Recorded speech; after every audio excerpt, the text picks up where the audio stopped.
£46.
¿A dónde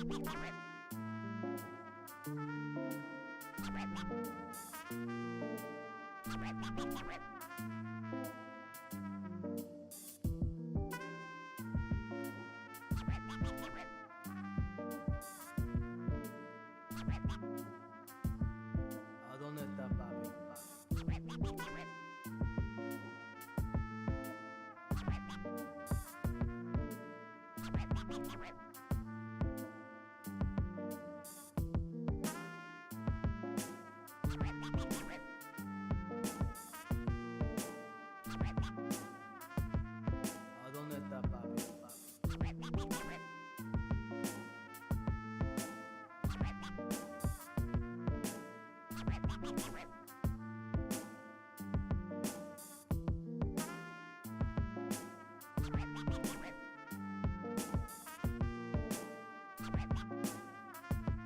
¿A dónde está papi?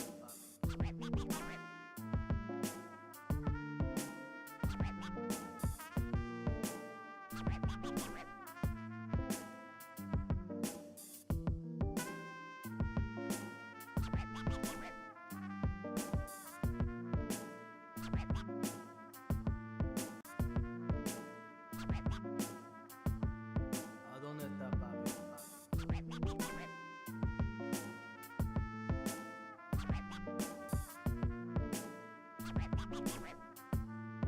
¿A dónde está papi?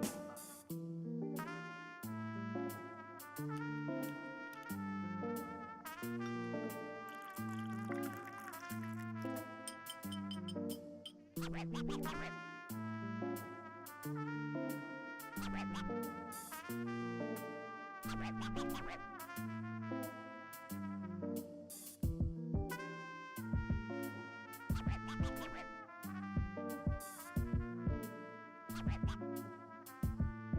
¿A dónde está papi?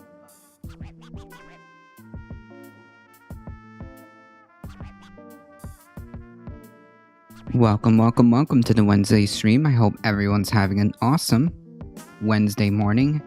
Hey Astro, hey Decapolion, hey Anodyne, that is very good to hear. Happy sunny Wednesday. It's hump day, that's right. I'm COVID negative, not that I was sick, but I got my USPS test in the mail.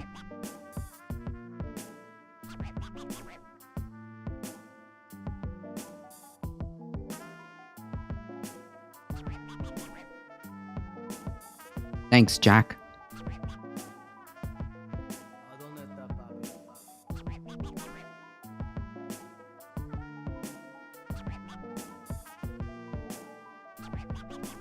Thanks, Jack. It only took a year and something, right?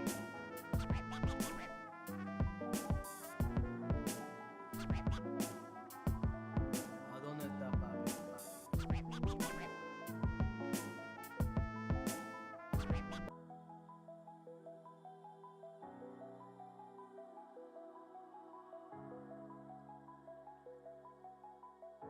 How's it going, everybody? Today we have quite the amount of headlines to go through when it comes to climate change. We've got a lot of news, a lot of updates when it comes to climate change, so we've got a lot to run through here.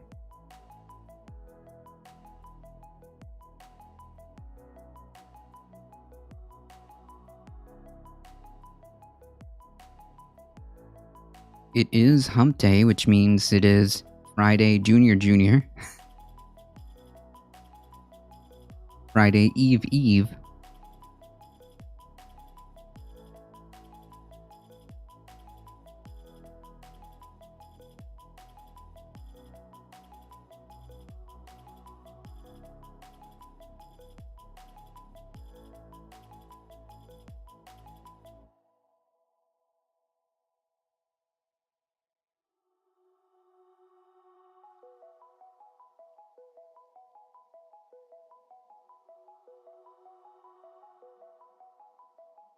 I hope you take a screenshot of this, Anodyne, and show Mr. Samuel Cedar so that I can establish my dominance as the sole proprietor of the panel sets.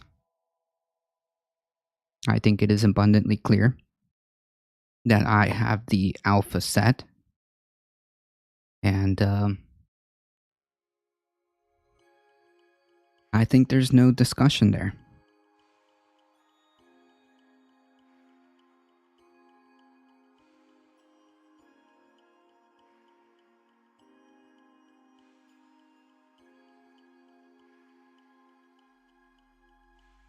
Alright, folks, we've got a lot to cover here.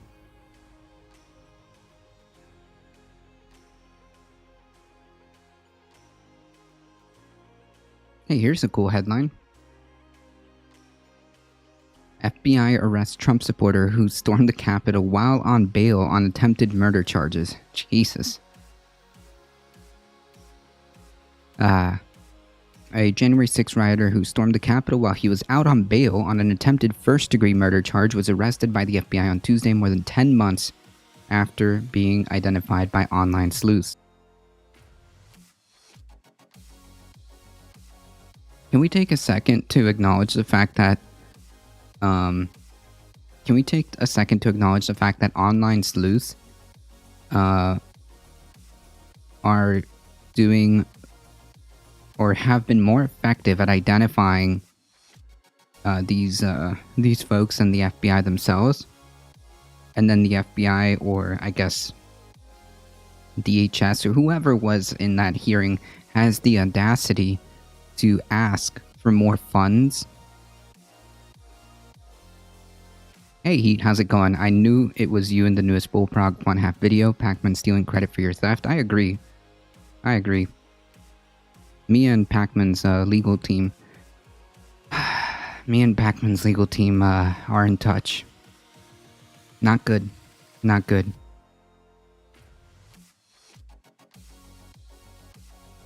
Not good.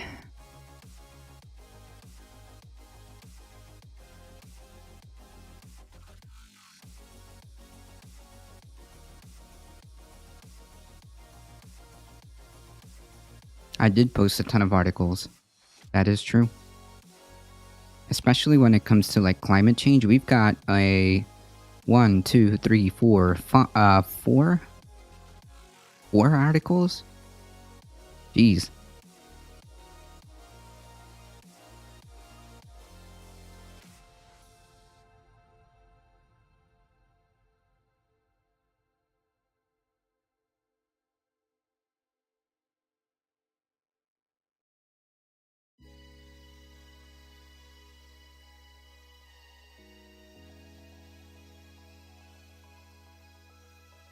This one's for, oh, hey. Why did it change my... Okay, hold on. There we go.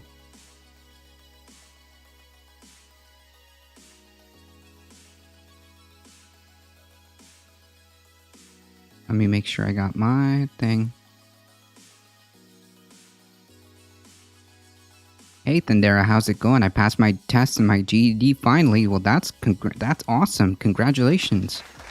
That is awesome. We've got a bit of a double chat, so don't worry, folks. If global warming is real, then why is there snow outside? Yeah, I've never been able to answer that. It always gets me. So this one's for you, Anodyne.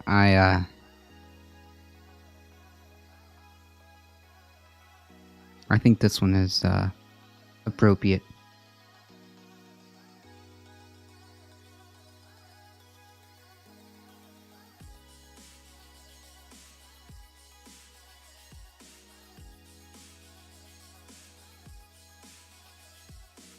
Oh, let me get chat out of the way. Sorry, guys.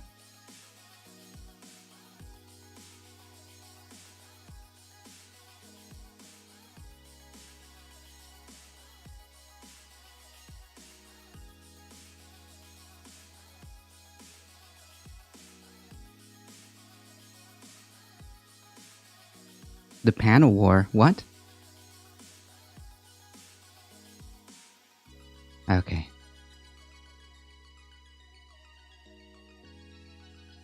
There seems to be a misunderstanding. There is no panel war. There's just people taking my ideas. That's it. That's it.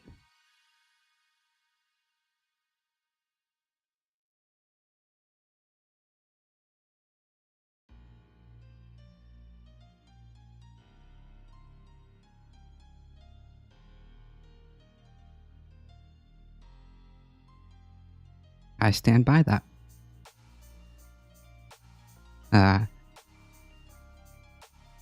So yeah, so far we've learned that online sleuths, folks who have been very clever using publicly available facial recognition technology to identify hundreds of people from the January 6th insurrection, has done probably more work than the FBI has identifying these folks, which is good memes. Matthew Bedingfield of North Carolina faces felony charges of assaulting officers. Remember, this is a very peaceful protest. It was like a tour. It was just like a regular tour, impeding officers during a civil disorder and carrying a deadly or dangerous weapon on restricted grounds, as well as several misdemeanors according to court records. Yeah, remember how they kept telling us that there was like no weapons, even though there was significant evidence to suggest that there was weapons not only in the insurrection, but also a coordinated effort by folks like the Oath Keepers to store nearby caches of weapons to be able to be deployed quickly should it escalate. But it's just a normal day, in Washington, just a normal day. Bennington was first publicly identified in a HuffPost story in March after online sleuths investigating January 6th used facial recognition to find his mugshot and then confirmed his ID with the help of his father. What? Bedingfield traveled to Washington on January 6th with his father. Jesus. A fellow Donald Trump supporter who also believed the former president's lie about the stolen election. The two had attended the November 2020 rally in support of Trump's efforts to overturn his election loss. Images that Bedingfield's father posted of that rally showed his son wearing identical Nike sneakers and carrying the same pole attached to the American flag as he did on January 6th. When he stormed the Capitol, Bedingfield was on bail on a first-degree attempted murder charge in connection with the December 2019 shooting of a 17-year-old. Jesus Christ. In a Walmart parking lot. Bedingfield at the time was 19. He was initially held on $1 million bail. Yeah. If I'm sorry, but like, how is this guy even allowed to be on bail? It was an attempted murder. Like, it's one thing if you have like the most ridiculous bail for like non-violent like drug offenses, but this dude had violent proclivities. And lo and behold, surprise Pikachu face, he was allowed to be out and ended up in the January 6th insurrection assaulting police officers. Right, they were just regular tourists. He was on probation in a shooting case when he was arrested on Tuesday. Bedingfield pleaded guilty to a lesser charge in connection with that shooting. Gotcha. Video compiled with the help of online investigators showed that Bedingfield at the front of the mob, jabbing at police lines with his American flag, throwing metal objects at the police, and appearing to give a Nazi salute. Hey, that's cool. But these were very fine folks. A lot of them were just disgruntled grandmas, just disgruntled boomers who were doing a regular tour in the White House. Right?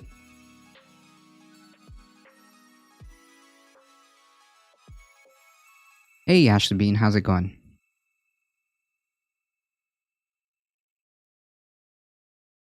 His father, Jason Bedingfield, like thousands of others, was on restricted exterior grounds of the U.S. Capitol, but he's not facing charges as of Tuesday. The elder Bedingfield, who posted on Facebook on January 6th talking about taking the country back, which, that's very interesting. I remember a certain someone with a kind of orangey complexion continuing to perpetuate this kind of narrative and using the same type of rhetoric.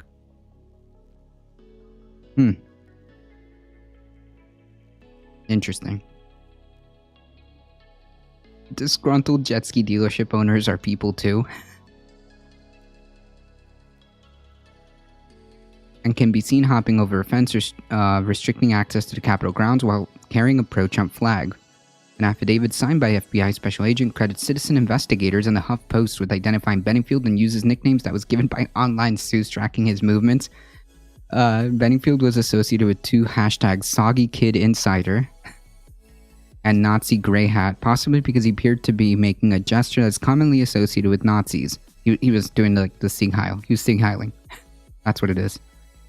The FBI affidavit lays out more of Benningfield's actions inside the Capitol. He entered through the Upper West Terrace, made his way through the rotunda, attacking an officer. So yeah, I mean, like this dude was being held in jail for attempted murder for a shooting, and then his bail was lowered. I wonder. His bail was lowered, was allowed to then be out, and this dude with violent proclivities ended up, I know this may sound surprising, ended up doing more violence down the road. Wow, amazing. The probation officer with the North Carolina Department of Public Safety Community Corrections confirmed Benningfield's identification. According to the affidavit, Benningfield is due to make an appearance in federal court in the Eastern District of North Carolina. So far, the FBI has arrested more than 725 people. Wow. Last time I checked, it was like over 500. Jesus. In connection with the January 6th insurrection on the Capitol, online sleuths have successfully identified hundreds of people who stormed the Capitol, including dozens of individuals on the FBI's Capitol Violence webpage who have not yet been arrested. The total number of people who could be arrested either for entering the Capitol or engaging in violence outside the building tops 2,500. Jesus Christ. But, you know.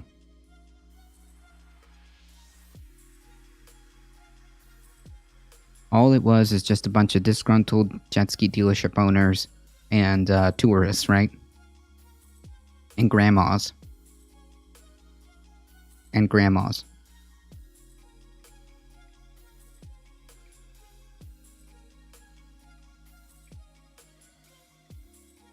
But hey, you know, people like Rob Noor go on Twitch to a pretty decent-sized audience to continue to downplay the severity of this.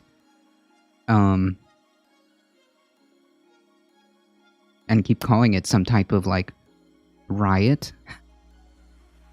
Or not as bad. But the more information we keep finding, the worse it seems. I can't believe how many of them were actually kind of wealthy, but it makes sense. They had to take a flight and take time off work. Yeah, I know. Yeah, like, oh yeah. Yeah, known member of the working class, dealership owners, people flying in with private jets. Ah, yes, truly the embodiment of the working class. Very wealthy real estate people. Wasn't there like a woman who flew in with her private jet, or who took a private flight,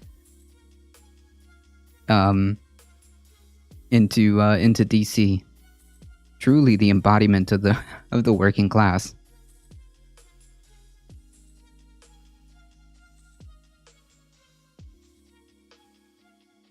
We keep hearing stories about, like, how some of these people are, like, having a lot of regrets because their businesses are no longer good anymore. Their businesses is failing after being connected with this.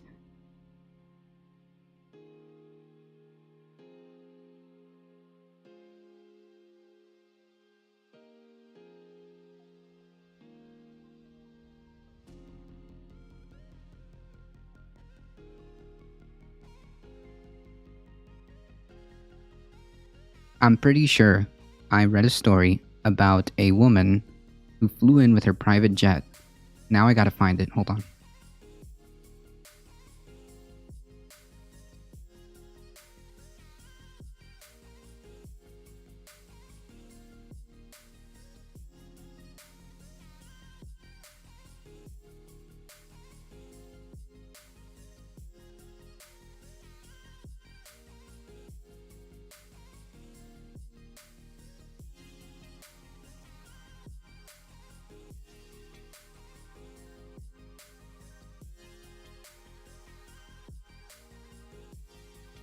Oh yeah, here we go.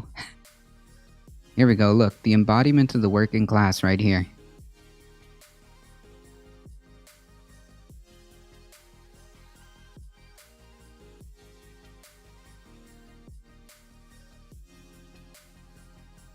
Texas realtor who pleaded guilty to live streaming as she stormed the U.S. Capitol sentenced.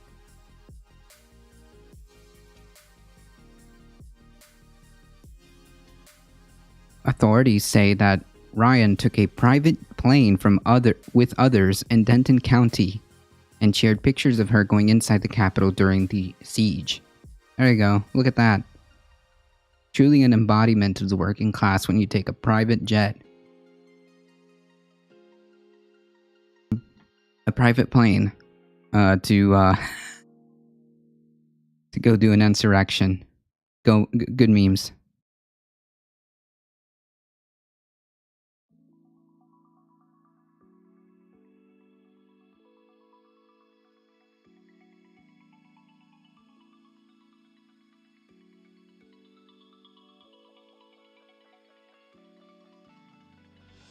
That's right. I apologize. You know what, Anodyne, you're right. I apologize. I should never have expected her to fly commercial with a tube filled of demons. True. True. I didn't think about her feelings. I didn't take that into consideration. I apologize.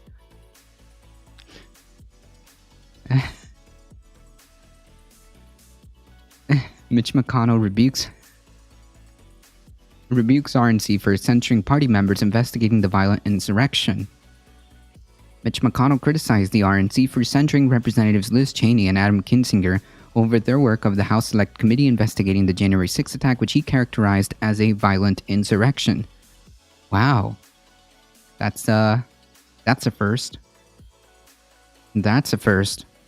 Oh man, I bet people are super big mad at Mitch McConnell now for calling a spade a spade.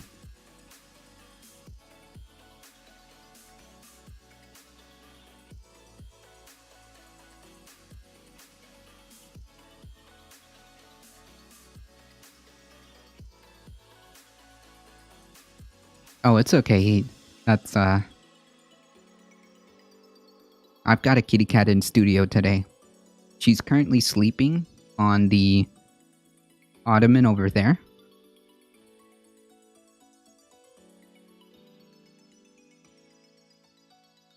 So I best not disturb her, but chat, you can trust me that Bakita the cat is sleeping on the other side of these panels over here.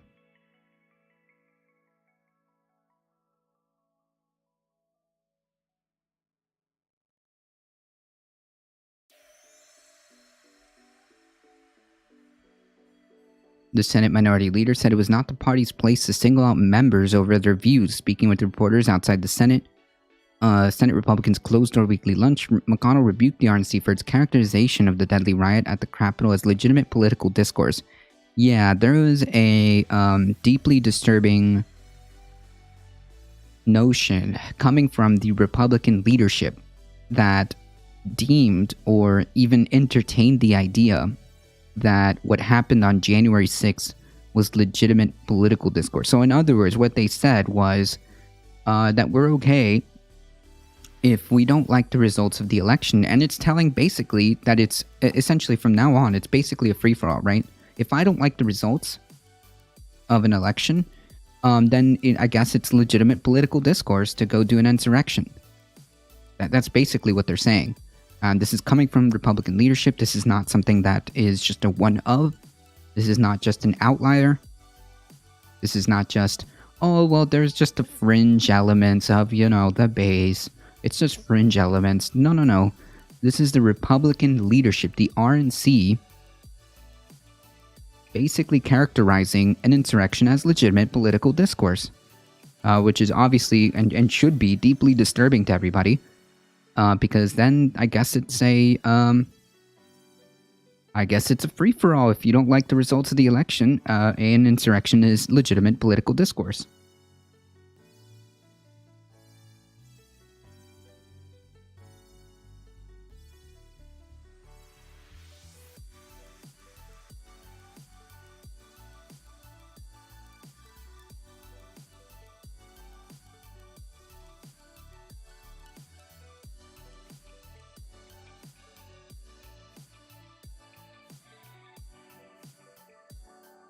Furthermore, at this point in time, then, if this is the case, right? If this is the case, if this is the characterization that you are going to provide, if what happened on January 6th is going to be characterized as legitimate political discourse, then so is the rest of everything that you claim to be so triggered about, right?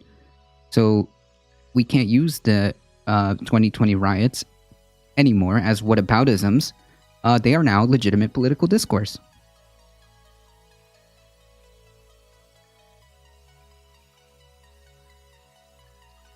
Oh man, I'm so glad that the Republican Party just gave us this wonderful gift. Right? Because now I'm just going to respond with it's all just legitimate political discourse.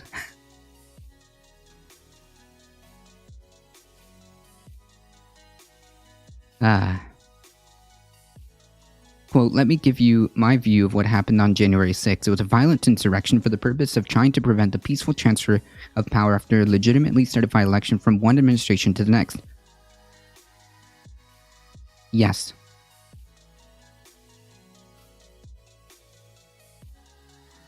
However, he is stopping short from putting the blame on where the blame is supposed to be.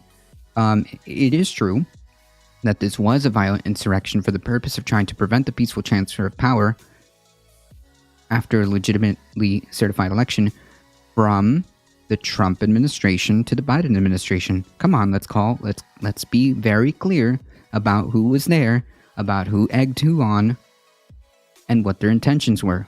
Let's be very clear.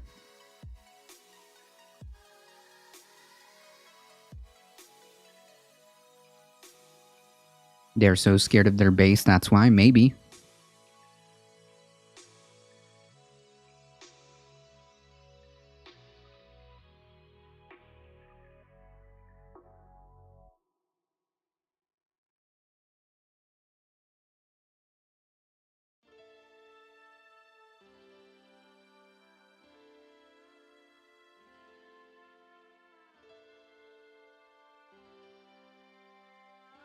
Maybe.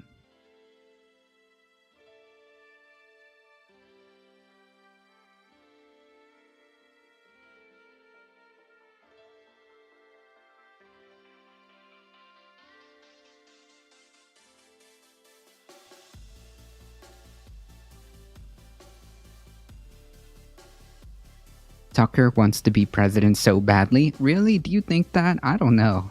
I think Tucky's just fine where he is. He gets to rake in the millions, has barely any type of accountability, can spew nonsense at any given time. He's got a massive platform. And I don't know, maybe he will run one day, but I don't know. I just don't see it being convenient for him. But I could be wrong.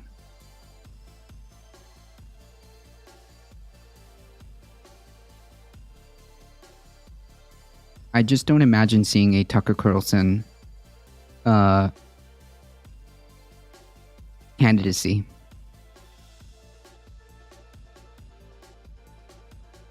He pistol whipped Ted Cruz on national TV. Yeah, and that's what he likes, though. That's what he's about. He doesn't want to necessarily run. Why do that when you can make Ted Cruz your lapdog for the night?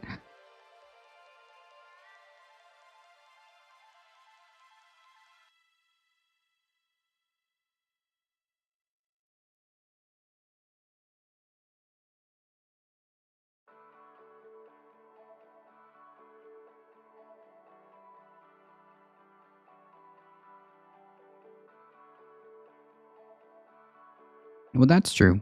Cinema wants to run. Oh, man.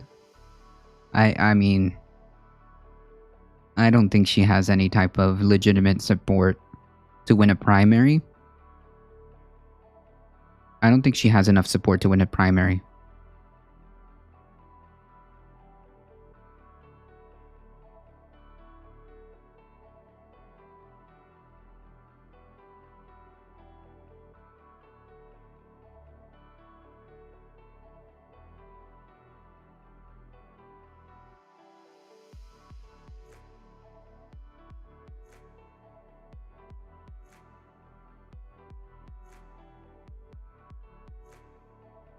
She said she could see herself running in 2024. How delusional. I don't think that... I mean, she could run. That's that's a very real possibility, but I don't think she's gonna get anywhere. Yes, she'll be laughed off the stage. I think that she will have barely any type of support.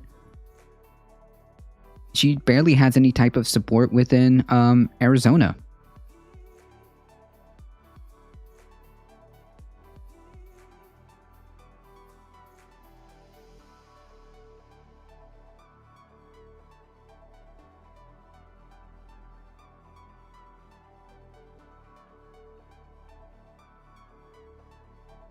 She's more of a Brutus?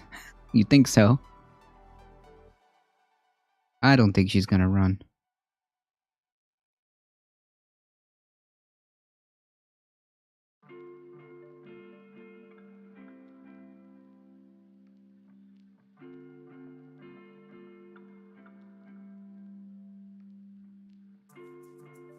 I mean, who knows? Maybe in 2024 I'll be eating my hat.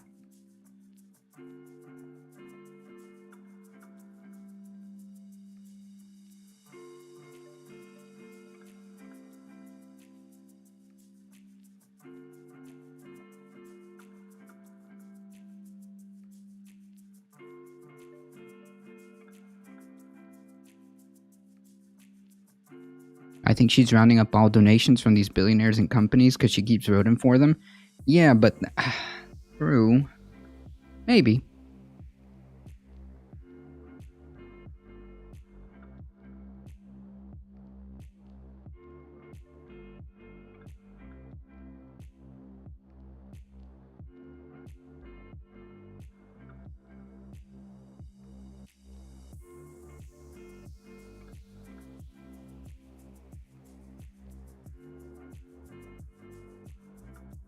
Hey, Alio, how's it going?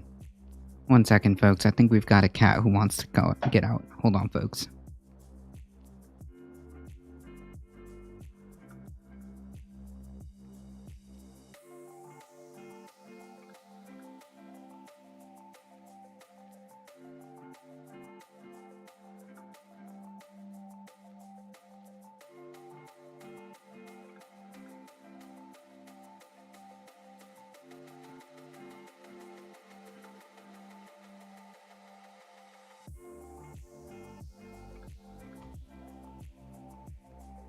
Okay, sorry about that. Pretty sure Biden had the highest political donations from billionaires in history in 2020. Well, I don't know. Is that like, how do we determine that? Is that because there's more billionaires, or is that because billionaires are able to insert more money? How did that come to be?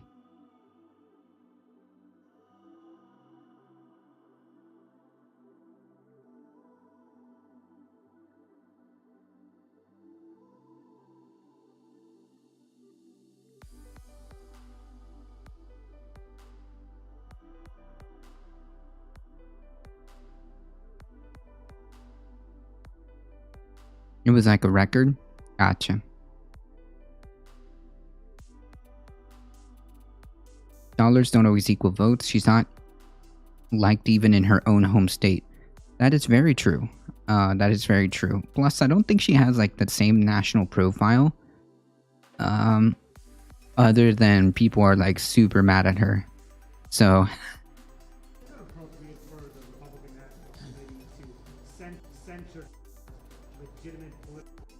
That the RNC should be in the business of picking and choosing Republicans who ought to be supported.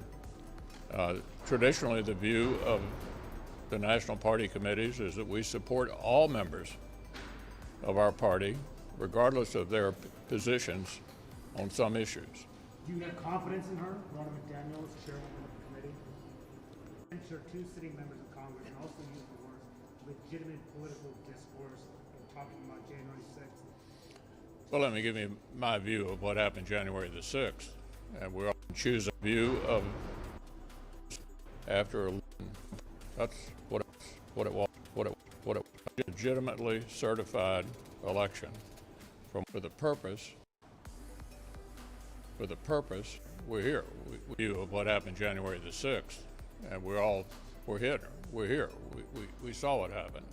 It was a violent insurrection for the purpose of trying to prevent the peaceful transfer of power after a legitimately certified election from one administration to the next. That's what it was.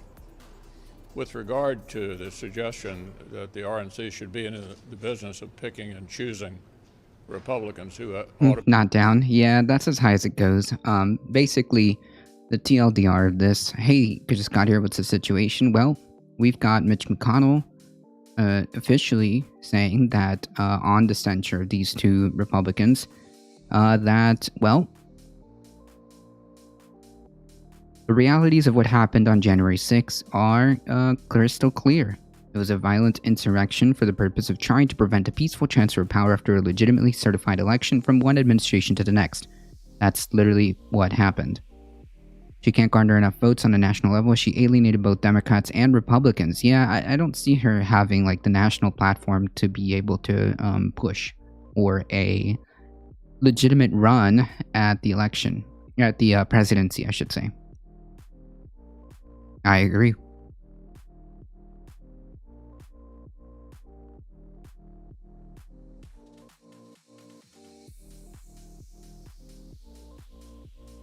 But the issue is whether or not the RNC should be sort of singling out members of the party who may have different views from the majority. That's not the job of the RNC. His use of the word insurrection, the act of rising up against an established authority, is significant. Many in his party insisted that it was not an insurrection, downplaying the attack or trying to portray it as a peaceful protest, which it was not. A few prominent Republicans have pushed against the RNC's decision to censure two GOP members investigating the attack. Mitt Romney, a Republican senator of Utah, and McDonald's uncle, told reporters that censure could not have been a more inappropriate message from the party.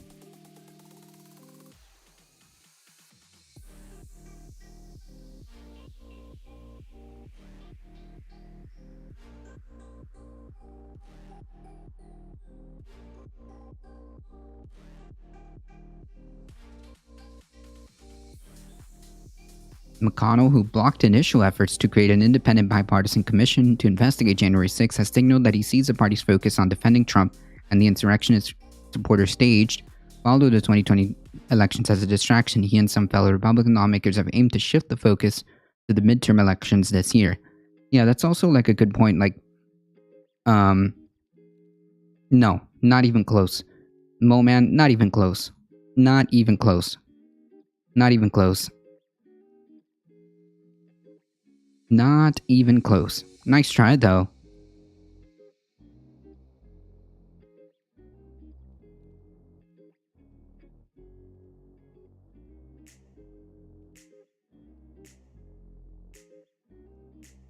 Unfortunately, McConnell's message has come way too late. This should have been him on day one. But, calling a spade, I guess. And don't forget, the Republican leadership has deemed this insurrection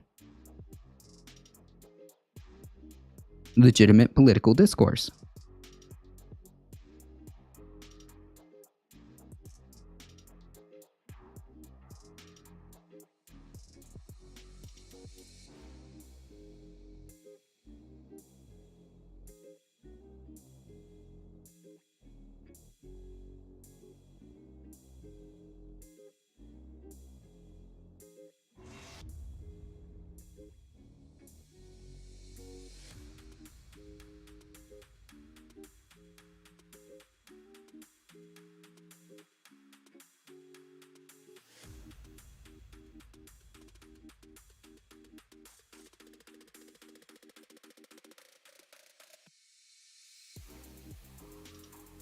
Protesters went inside the building, though?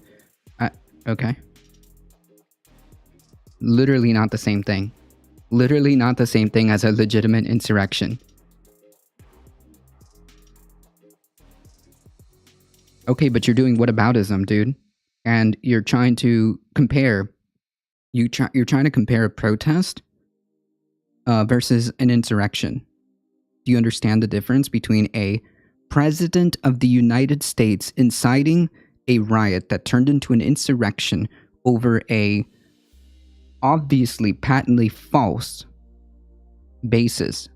These are not the same things. These are not even comparable. But good try. Try again, buddy.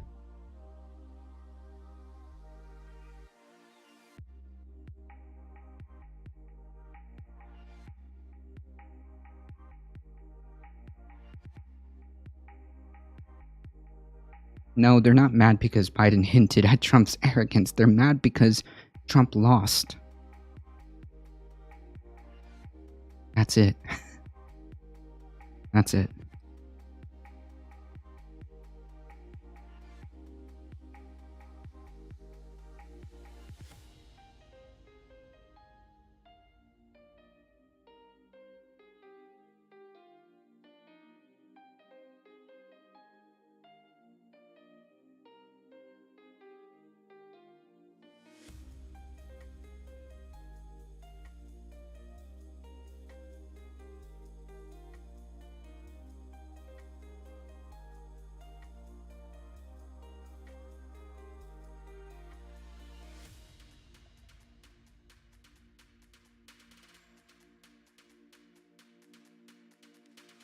I'm not trying anything. I'm wanting to understand. Well, it's very simple. You have the president of the United States at the time continuing to break down the democratic process of the election months before it was done, up to and including leading his supporters to do a violent insurrection. Do not try to insert something that was nothing related, nowhere near close. Do not try to insert that into what we're talking about. So, if you want to understand, then listen to what's happening here.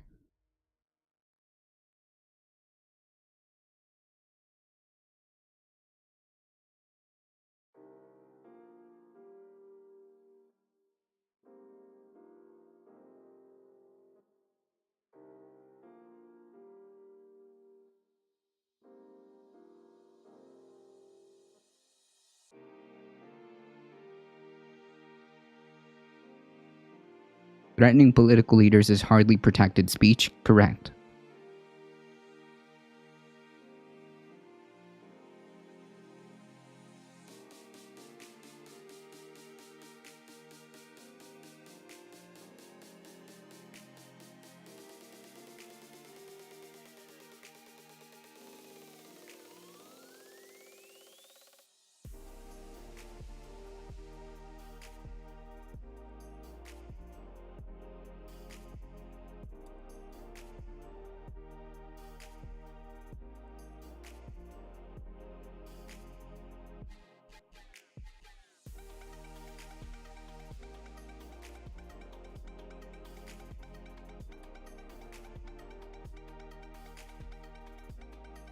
The Republican copium is the size of the NASA space shuttle? Drew.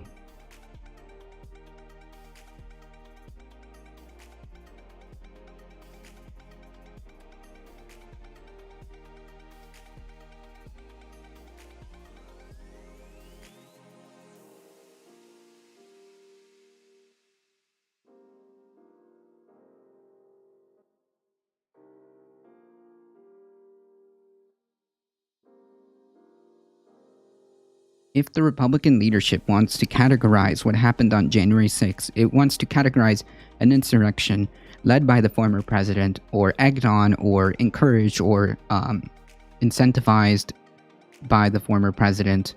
If they want to label that legitimate political discourse, at this point, then all bets are off, right?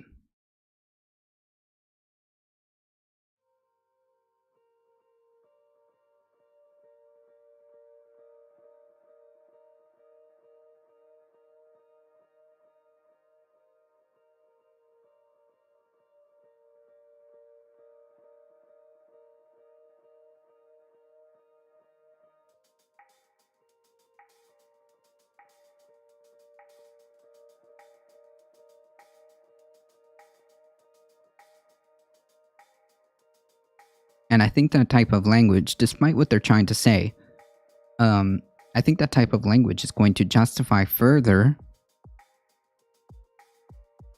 rhetoric that kind of normalizes this behavior, right? You know, if I get big mad that an election didn't go my way, well, I can just engage in some legitimate political discourse, right?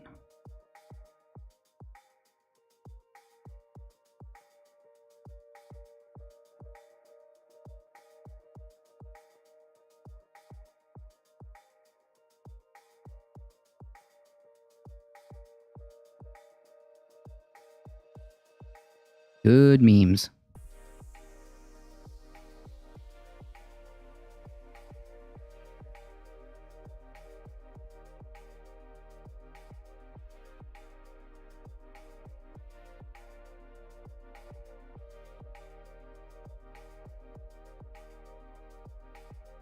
The FBI is probing a meeting in a downtown DC garage the day before the January 6th insurrection between then leaders of the Proud Boys extremist group and now indicted leader of the Oath Keepers militia and other far-right figures, according to 2 witnesses interviewed by FBI agents. Among the half-dozen people gathered at a garage near Phoenix Park Hotel was Oath Keepers head Stuart Rhodes, who was indicted this year on charges of seditious conspiracy in the insurrection. Proud Boy chairman Enrique Tarrio, who was not present at the riot, was also at the garage meeting but left Washington afterwards. Didn't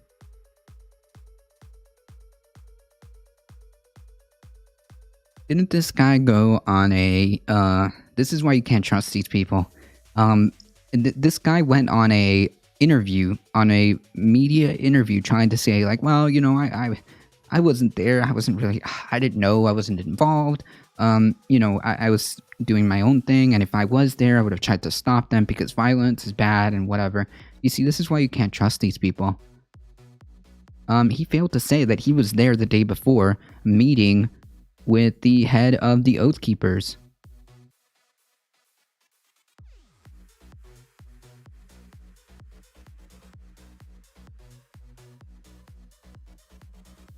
The meeting put the heads of the nation's 2 best-known violent far-right pro-Trump groups in immediate proximity to each other.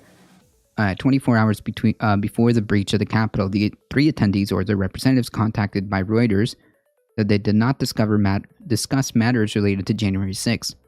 Bianca Garcia, who leads a pro-Trump coalition called Latinos for Trump, an affiliated political action committee named Latinos for America First. Yikes. Was at the garage meeting as well. According to, actually, I thought that Enrique Tarrio started this. According to witnesses in a video taken by a documentary film crew, also present was Kelly Sorrell, a lawyer for the Oath Keepers and Latinos for Trump. Sorrell told Reuters she was invited by Garcia to meet Tarrio and share information about criminal defense attorneys.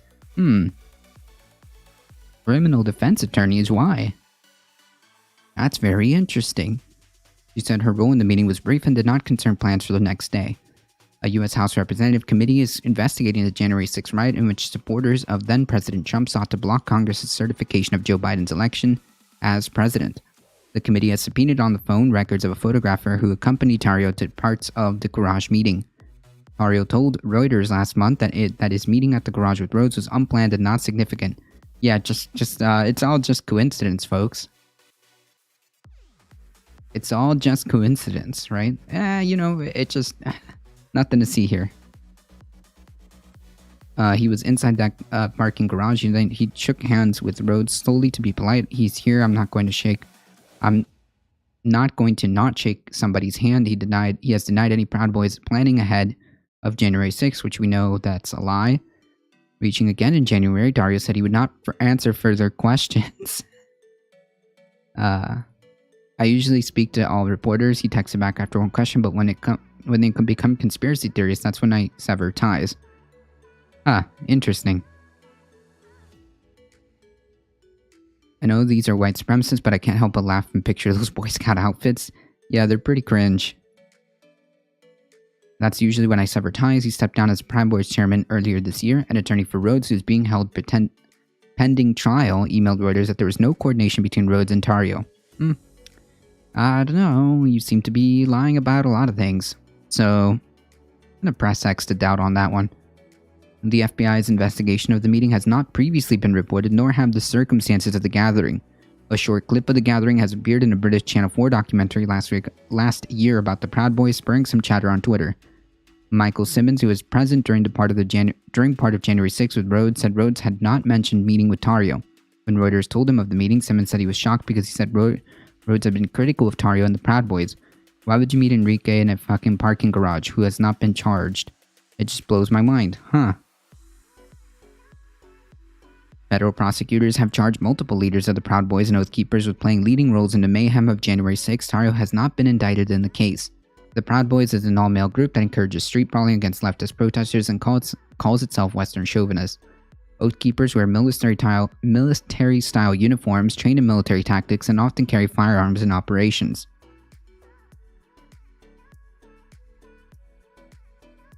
I have a question. Who officially stated what the intentions of any Trump supporters there were?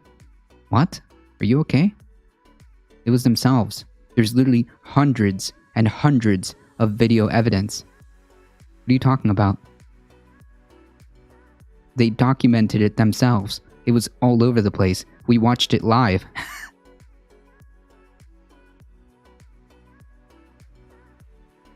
Last March, prosecutors cited the social media message of one Oath Keeper indicted in the January 6th case. This week, I organized an alliance between Oath Keepers, Florida 3%ers. Good job, Florida. Proud Boys, he allegedly wrote in a Facebook message before the riot, citing a different gathering, prosecutors said in a court filing. The 3%ers is a loosely organized far-right militia some of whose members have been charged in a Capitol attack. So far, however, the Justice Department has not disclosed clear evidence that the far-right groups plotted to come together on January 6th. No, they're not plotting together. They just happen to have numerous meetings together. They just happen to appear in coordination with each other or in proximity to each other on January 6th. No, it's just, just coincidence. It's all just coincidence. I'm sure.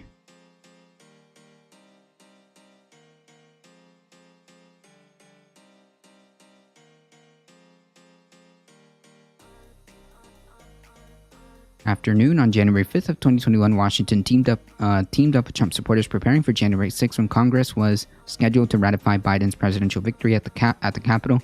Tarrio had just been released after a night in a Washington jail where he was held on charges of burning a BLM flag in December of 2020. A judge ordered him to leave the town until its court appearances. Tarrio later served nearly 6 months for burning the banner and carrying illegal rifle magazines into the city that December. After he was released on January 5th, the documentary film crew working on the Proud Boys report drove Tarrio to the Phoenix Park Hotel not far from the Capitol building, said a source familiar with the matter. Oath Keeper leader Rhodes had left Texas on January 3rd, spending over $10,000 on firearms. Remember folks, there's no planning whatsoever. There was no planning. There was just steps that they took ahead of time, but not planning. Steps that they took ahead of time, spending over $10,000 on firearm equipment on his journey to D.C., prosecutors said in an indictment. The indictment said that he conspired to oppose by force the lawful transfer of presidential power. He stayed in a hotel in Vienna, Virginia. Just as Tarrio arrived from jail on January 5th, Rhodes was outside the Phoenix Park Hotel in D.C., said a source at the scene. Gracia, the president of Latinos, Gracia or Garcia? The president of Latinos for Trump was inside the hotel. Sorella, the lawyer for Latinos for Trump, said Gracia, invited her to meet Tarrio. While Tarrio is best known as the Proud Boys chairman, he was also previously involved. Okay, so I was right. He was also previously involved for Latinos for Trump, which had been its Florida state director. Gotcha.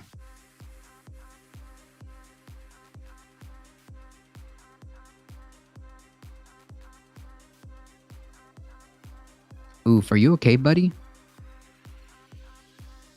January 6th is a joke? Really? You think that was a joke? You think it was funny? You think it was funny? You think it was funny doing an insurrection? BLM is a profit-making organization from leaders to buy multi-million properties. Well, actually, that money came from book sales, but nice try. I'm not sure I understand. Do you mean because they had their phones recording the event? Yeah, dude. You sound like someone who's just here to, quote, ask questions.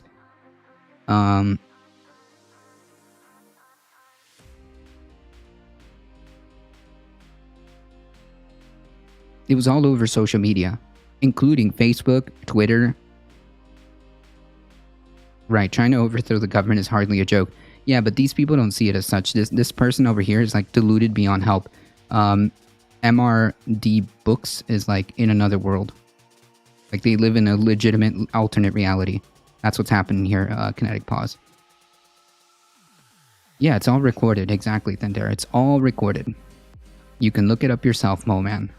This isn't some wild accusations. It's all very documented by themselves. There's like hundreds and hundreds of hours of footage.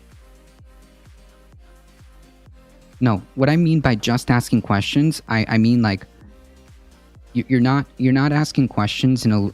It feels like to me that you are not asking questions in a legitimate manner. Specifically when you come in here asking about or trying to equivocate or trying to insert a completely unrelated incident from the get-go. So I'm just kind of skeptical. Do you understand why I might be a little bit skeptical?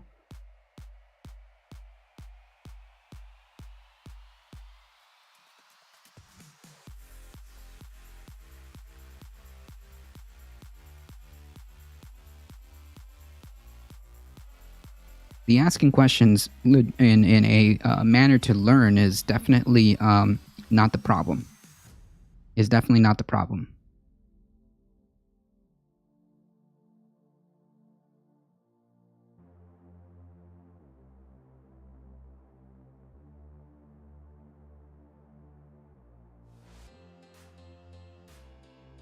Sorrel said her recollection was that Tario and a couple of others were in the garage as she walked with Rhodes and Gracia. She said that Rhodes shook Tario's hand to exchange pleasantries, and she briefly discussed Tario's need for a lawyer.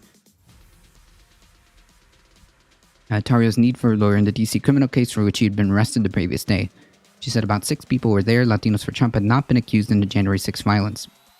Contacted this January, Gracia declined to discuss the garage meeting. Previously, she told Reuters that her group had a morning rally on January 6th near the U.S. Senate, and she left by 12:15 p.m., went to her hotel, and slept through the insurrection. We're a very spiritual group, and we've grounded in God, and we stayed where we were supposed to stay, and we prayed. Well,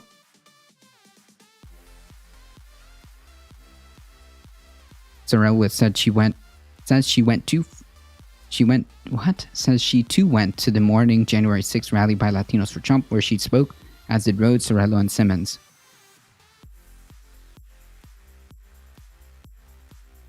The photographer Amy Harris was also with Tario at the garage meeting January 5th.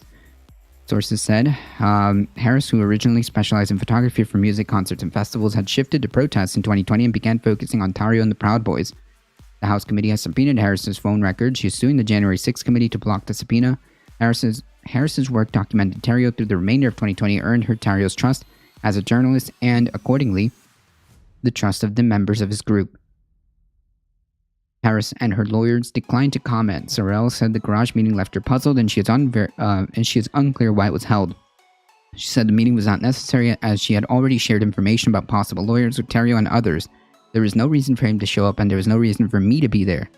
Yeah, that's kind of weird.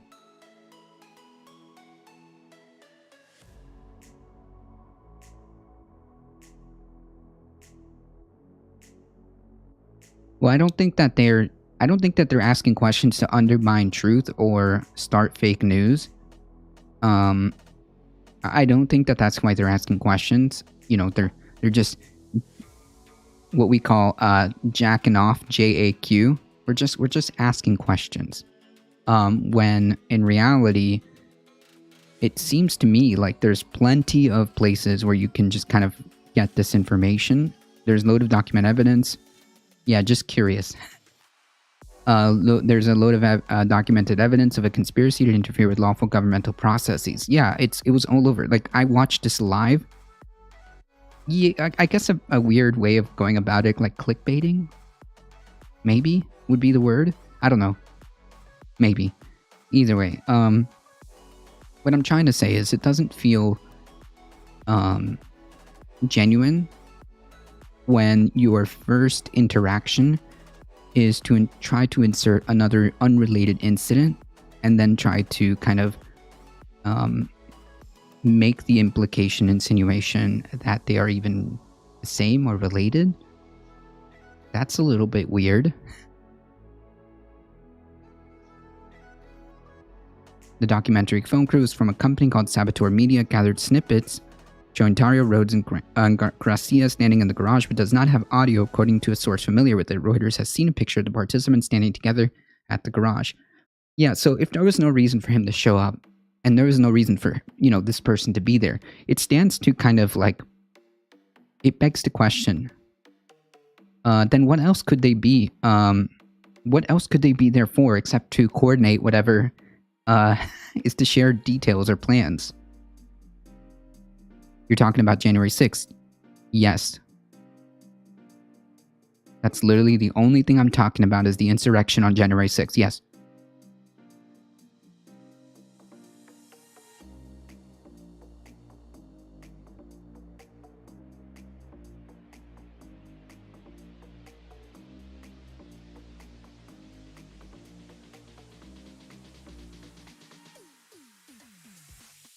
I suspect we're going to learn a lot more. Then why did you even bring up the idea of the feminist protests at the Supreme Court? Then why did you bring up that, knowing that we were talking about January 6th? Yeah. So, TLDR, it seems to me like the more we head into this investigation, the more information we find that, there was a lot more coordination. There was a lot more coordination to be had within these far-right groups. Two, we have the Republican National Committee attempting to shoehorn the idea that what happened on January 6th, a insurrection, is legitimate political discourse. And censuring members for even taking participation in the investigation to make sure we have all of this documented. That's kind of weird. That's kind of weird.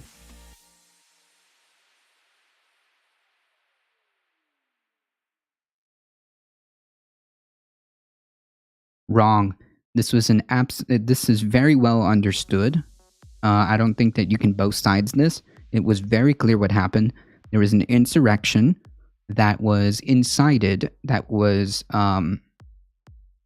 brewing by the former president of the United States. It's very simple.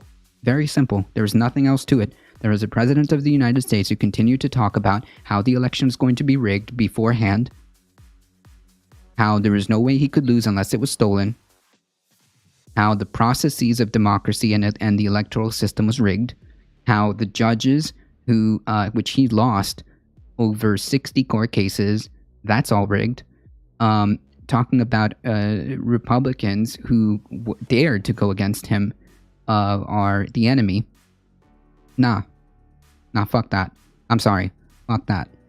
January 6th was an insurrection that was incited, encouraged by the former president, or the president at that time, Donald Trump. That's it. That's what happened. There's no misunderstanding. There's no blowing out of proportion. There's no blowing out of proportion. That's what happened.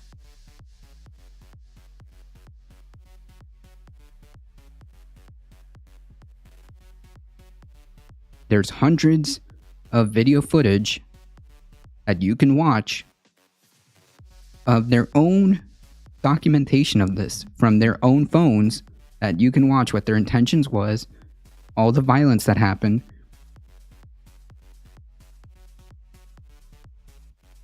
And then, to put the cherry on top, we have the Republican Party, the Republican leadership, the Republican National Committee, attempting to say, or attempting to claim, insinuate even, that what happened on January 6th was legitimate political discourse.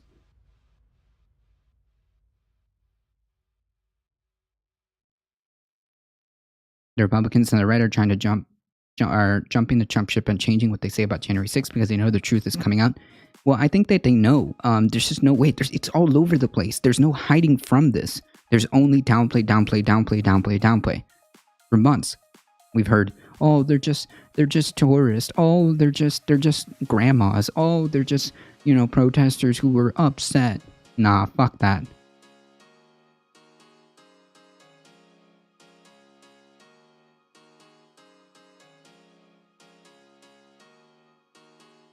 I'm sure some of them just got caught in the heat of the moment, but there is a lot of evidence to suggest that all of this was bubbling in the surface due to the type of rhetoric that Donald Trump was using and the Republican Party endorsed, did not attempt to push back on whatsoever. So yeah, this is on them. Sorry.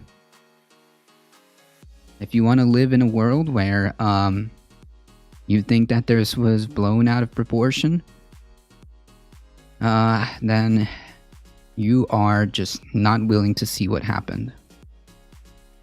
I'm waiting for Congress to send Nick Fuentes to jail. Oh man, is he part of the people who was indicted? He was there, wasn't he? He was there doing his speeches.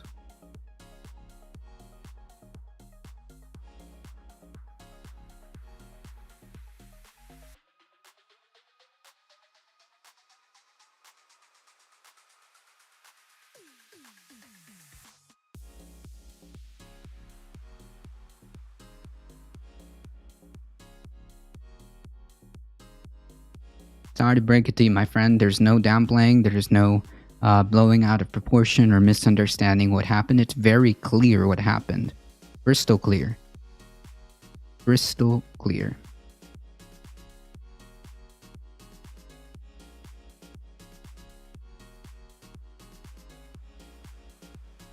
Oh, really? He got a subpoena, so he will have a closed hearing. Oh, that's right.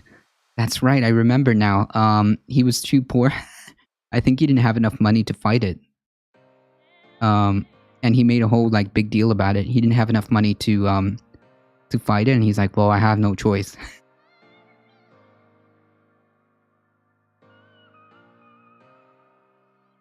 Now that you bring that up, you're right. Go ahead. True.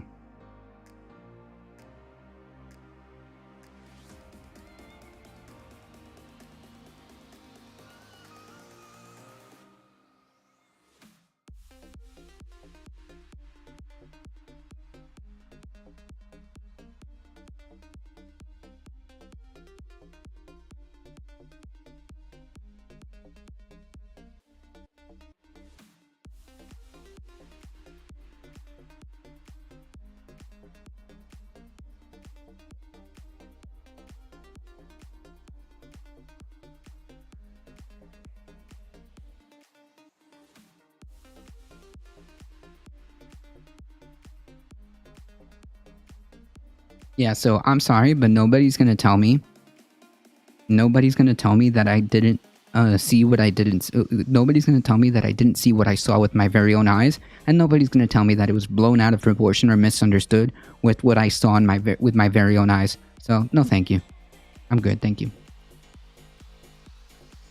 Do you have any thoughts on Ukraine and Russia? I'm super bad at foreign policy. The only comments I've made is that war bad, and we should be doing everything that we can to avoid it. We should be doing everything that we can to avoid it. We should stop saber rattling. We should figure out the best diplomatic, situations. I also think that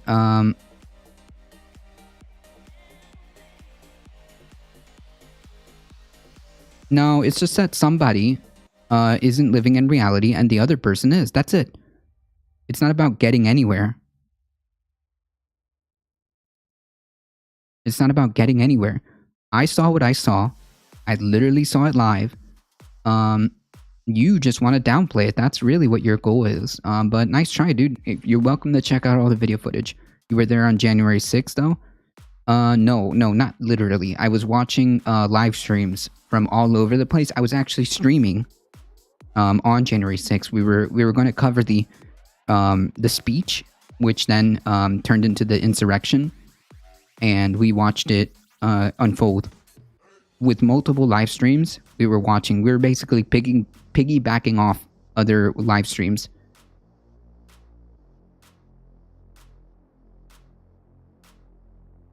There isn't budging of views here. There's only the reality on the ground. Okay, so we must live in some type of objective reality, right? The objective reality of what happened was there was an insurrection. It was inspired. It was encouraged by Donald Trump. There's literally so many speeches that you can watch and you can read months before talking about all of this previously. So you know what? The reality is what I will not have anybody tell me that I didn't see what I saw. Okay?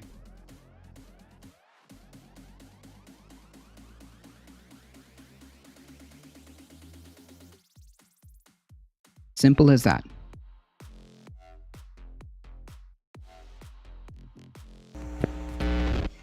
This episode and others like it are made possible by the generous support of my patrons on Patreon.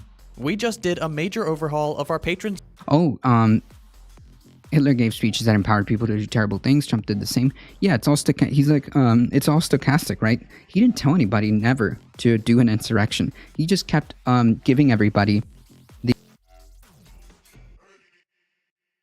He just kept telling everybody that everything was rigged. There was no other choice. And well, what happens is not.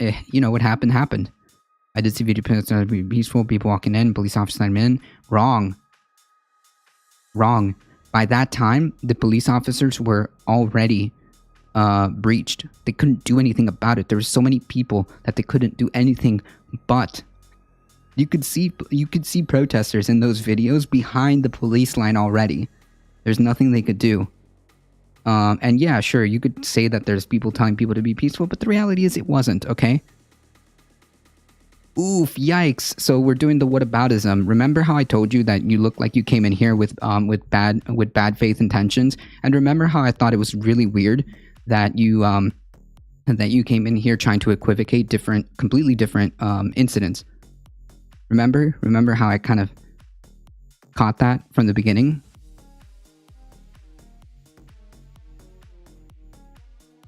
Oof, yikes, dude. Yikes.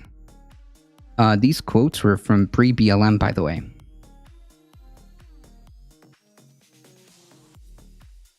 And you know what? It's okay, because the Republican Party, your party, the Republican Party has deemed this type of stuff legitimate political discourse, so you can't use that anymore.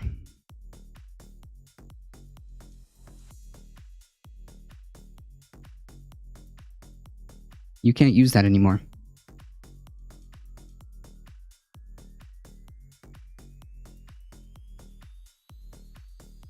The RNC has deemed this type of action, has deemed insurrections,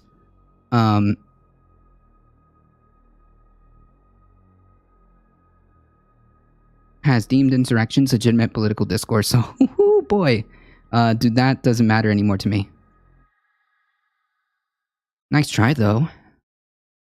Just because you saw some people say that they wanted it to be peaceful, it means jack shit when the entire thing went to shit really quickly.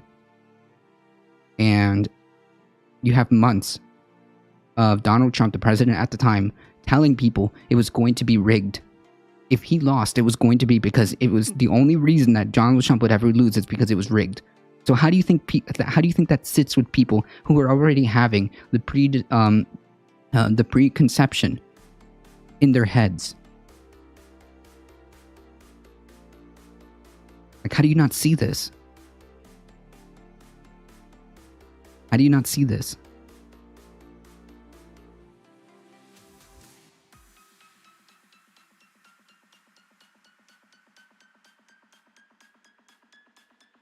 Only Discord server. So if you'd like to join our growing community and get early access to every video, consider becoming a patron at patreon.com/secondthought. Gamers rejoice! This week we're talking about someone even more obsessed with feet than you are. Fossil fuel companies. If you're living and breathing and watching this video, you've definitely heard of a carbon footprint before. Maybe you've even taken one of the many tests out there to calculate what your disgusting, unseemly, selfish carbon footprint is. Each one is like a little pollution BuzzFeed quiz, but one that makes you feel even worse than when you didn't get Chandler even after trying 3 times. Really? But but my favorite bird is Big Bird. Surely that means something. Anyway, we're all pretty familiar with the words carbon footprint. Say it with me. A carbon footprint is a measure of the total amount of carbon dioxide, CO2, and methane, CH4, emissions of a defined population, system, or activity, considering all relevant sources, sinks, and storage within the spatial and temporal boundary of the population, system, or activity of True, interest. Dustin. How's it going, by the way? Calculated as carbon dioxide equivalent using the relevant 100-year global warming potential, GWP 100. Hey, good job. See, I knew you knew it. Okay, so even without the exact definition, most of us have easily assimilated the general idea that the things we consume produce carbon emissions, and that carbon emissions are bad because, well... That idea, that emissions are mostly a product of what we produce and consume, is the basic idea behind any kind of carbon footprint at the end of the day, and it's pretty much common sense. But there's a lot more to this measure than meets the eye. And hidden beneath what could have been a positive idea are very nefarious intentions and some pretty damaging consequences when it comes to climate change. Because even though finding ways to reduce your personal impact on greenhouse gas emissions can be a good thing, that's not what the term carbon footprint is there to do. To understand what's going on, we should talk a bit more about the origin of this phrase. Boom, look at that, you just got video essayed and you didn't even notice. That's why I make the big bucks. Carbon footprint comes from the more general ecological footprint, a term coined in the 90s by these guys in this report, which eventually became this book. In this book, the two academics start off with a truly horrific, stomach-churning analogy about a wasp that gives birth in a mushroom, and then casually follow it up with around 150 pages of standard environmental economics, using the idea of an ecological footprint to talk about how production and consumption are dependent on various uses of resources, namely fossil fuels. Thrilling stuff. The thing is that, on its own, this book is fine. Not without room for criticism, plenty of that to go around, but mostly pretty uncontroversial stuff about how the environment is important, humans are important, and we can't keep extracting and polluting this much and also expect economic growth forever and ever until the end of time. There are even some neat little sentences about how free enterprise and free trade are not only some of the root causes of the environmental crisis we're in today, but relying on them or the imaginary eco-modernist, capitalist tech utopia as a solution won't actually help us. Pause the video if you want to read the original text, nerds. The rest of us will be moving on. Whoa.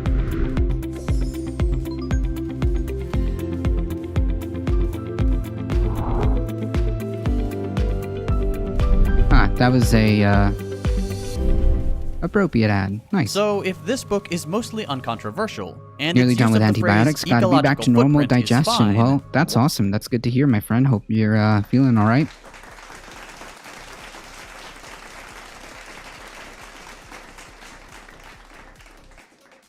why make a 15-minute video about carbon footprints? Well, because the only reason we even know what a carbon footprint is thanks to a massive appropriation of the term by BP, British Petroleum, and their 2005 advertising campaign. You might know BP from their shocking lack of a fun facts section on Wikipedia. Or maybe you know them from this ad, in which they took the bright-eyed ecological footprint stepping off the bus in the big city and turned it into the red carpet attending, gala hosting, movie star carbon footprint we all know and love. Take a look. How much carbon I produce. Is that it? You mean the effect that my living has on the earth in terms of the products I consume? Around the same time this ad ran, BP also launched its very own carbon footprint calculator online, getting over 1 million website visitors and around 300,000 people to do the survey, back when those weren't tiny little internet numbers. These two projects cemented the term in popular culture and made it what it is today.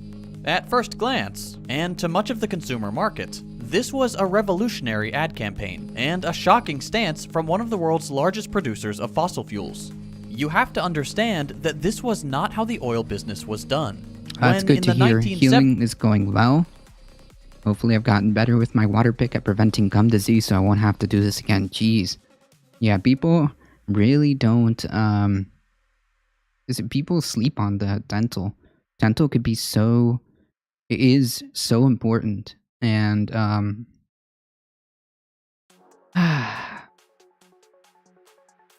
If only there was like a system, like a universal system, like a universal healthcare system that would take things in like this into consideration. If only. If only.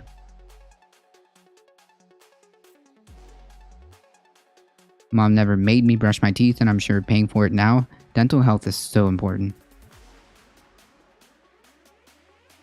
The NDP wanted it in Canada, but rip for us, I guess. Boo. 70s, Exxon conducted private research on greenhouse gas emissions and found mountains of evidence of their central impact on global warming. They didn't tell anybody. It took another decade or so before public researchers caught on. And even once it was all out in the public, Exxon and all their buddies spent hefty sums on misinformation, disinformation, lobbying, and round-the-clock advertising questioning the reality of climate change, which they had known for years was a fact of greenhouse gas emissions, in order to stall policies that would try to rein them in. Fossil fuel executives took all the lessons they learned from your college boyfriend and gaslit the hell out of the American public. Yeah, not only that, what's more disgusting about this is that they, not only did they frequently hide the damage that they were predicting that they're doing, but lied to the American public, to the world, hid the evidence, had the audacity to then go on a misinformation spree till this day, and then now they're saying that, well, we admit that it was misinformation, but get fucked, everybody. It's free speech. When this campaign first started, you could look around and see bold ad slogans promoted by the fossil fuel sector like, "How much are you willing to pay to solve a problem that may not exist?" Or the knee-slapping, "Who told you the Earth was warming? Chicken Little?" You can imagine that in that kind of context, an ad that explicitly states the reality of climate change coming from one of the industries it is most closely associated with was unheard of. But you're not dumb. You already know why they did it. There was no legitimate concern about the global environment, not from one of the companies that stands to profit off of it the most. It was all about shifting the blame from them to you. BP popularized the term carbon footprint so heavily, not because they wanted to balance their emissions checkbook after cashing in on decades worth of oil money, but because they wanted to keep doing it and get you off their backs about it. They wanted to make it your problem. Because when you start thinking it's all your fault, and that solving climate change depends exclusively on your decisions as an individual, your relationship to fossil fuel usage and other commodities is narrowed down to a single identity. That of a consumer. As a consumer, your responsibility is strictly limited to making better individual decisions. Structural change is beyond your purview. Turning off the lights, shorter showers, products with little green stickers. That is the extent of your involvement in that a lot of times are just woefully misrepresented.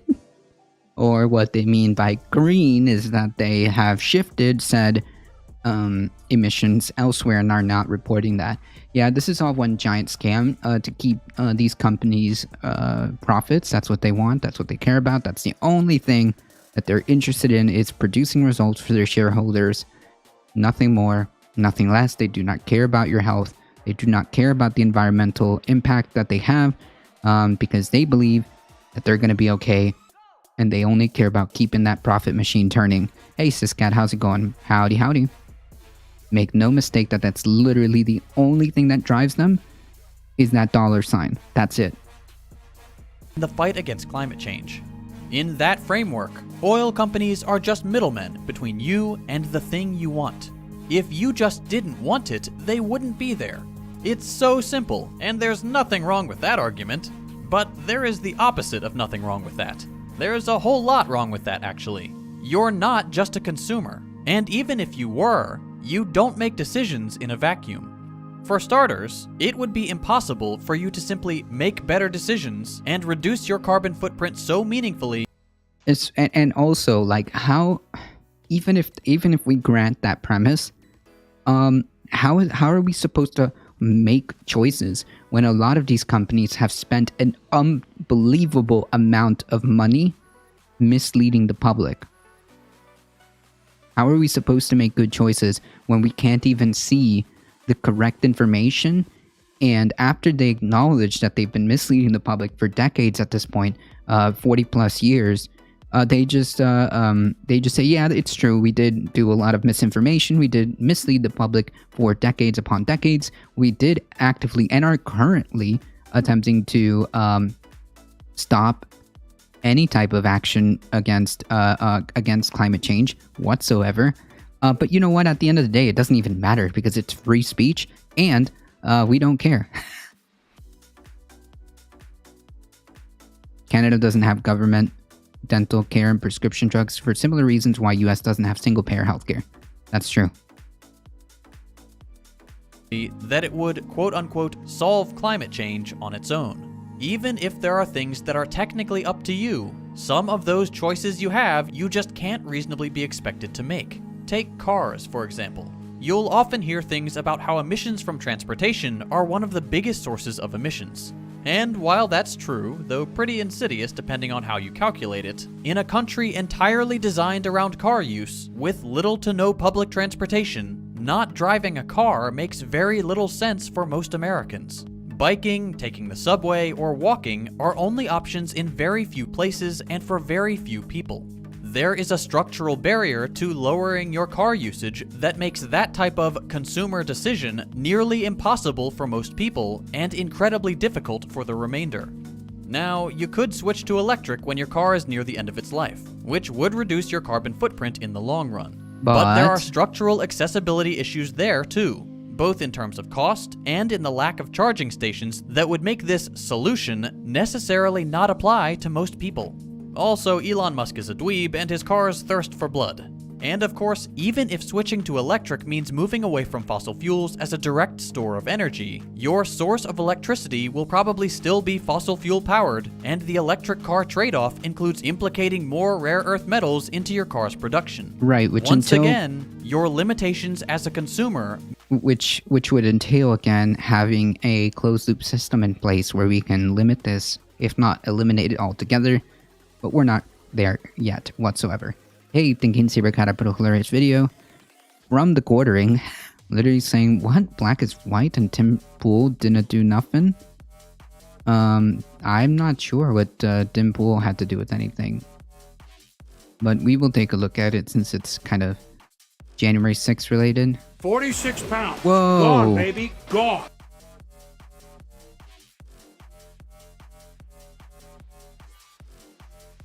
Oh my god, I haven't seen this guy in so long.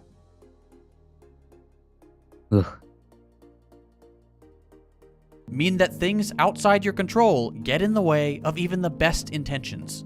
Some things are baked into your lifestyle and are impossible to let go of while still functioning in human society.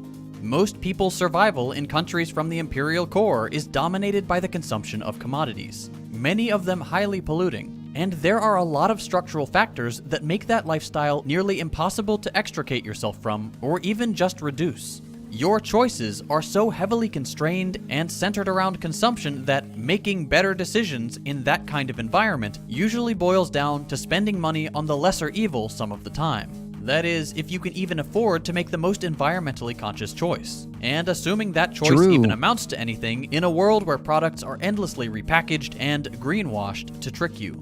Sometimes the products you can choose from can even be limited by the influence of vested interests. The way that large fossil fuel companies use their incomparable wealth to shut down and slow the growth of electric car projects. If you want to go another layer deep, consider that every product you will ever buy in a store is only there because it is profitable, weeding out way more often than not those products that can't easily exploit labor and natural resources during the production. Yeah, not only that, like the electric car concept has been conceived or has been possible since like the 1900s.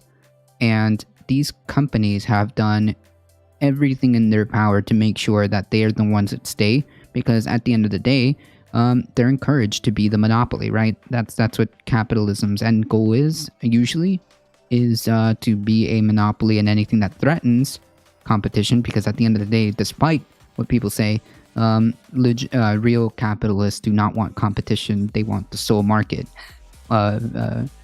base.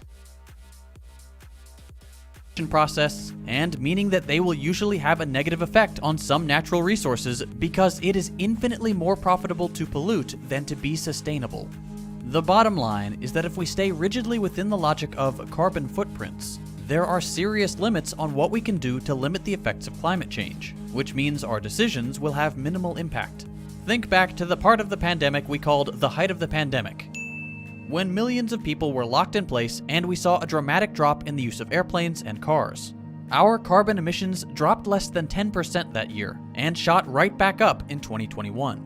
Without structural change, even massive individual action, involuntary though that instance was, does not change the course on which we are set when we cannot adapt our normal routine away from this amount of pollution at a societal level. That's not to say that you shouldn't make the more climate-friendly choice if you can, by the way. For some people, there will be decisions around consumption that can and should be made when keeping environmentalism in mind. You should buy the more sustainable product if you can, and if you are going to buy that kind of product anyway. As an added note, there is some scientific evidence that people who consume more consciously are more likely to take that attitude into more substantial, collective political action. But do not stop at consumption. Individual decisions like these aren't solutions. They're little more than harm reduction. They do not challenge the direction the arrow is pointing. Solutions, the actual sources of change, aren't found in individualism. They're found in collective action. The fact that sustainable consumption and minding your carbon footprint are presented as a solution is nothing more than a rhetorical trick that maintains. I wonder what happened to chickenpox.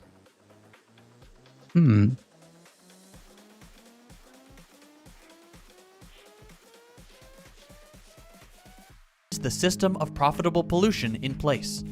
Alright, get ready, because you're about to get hit with a big long quote from Matt Huber in his article Ecological Politics for the Working Class to summarize what we've been talking about thus far. The idea of an ecological footprint construes the power equation in reverse order. By making consumers wholly responsible for their consumptive impact, this perspective ignores the critical role of capital, which constrains both the kind and the quantity of goods that are thrown into the market.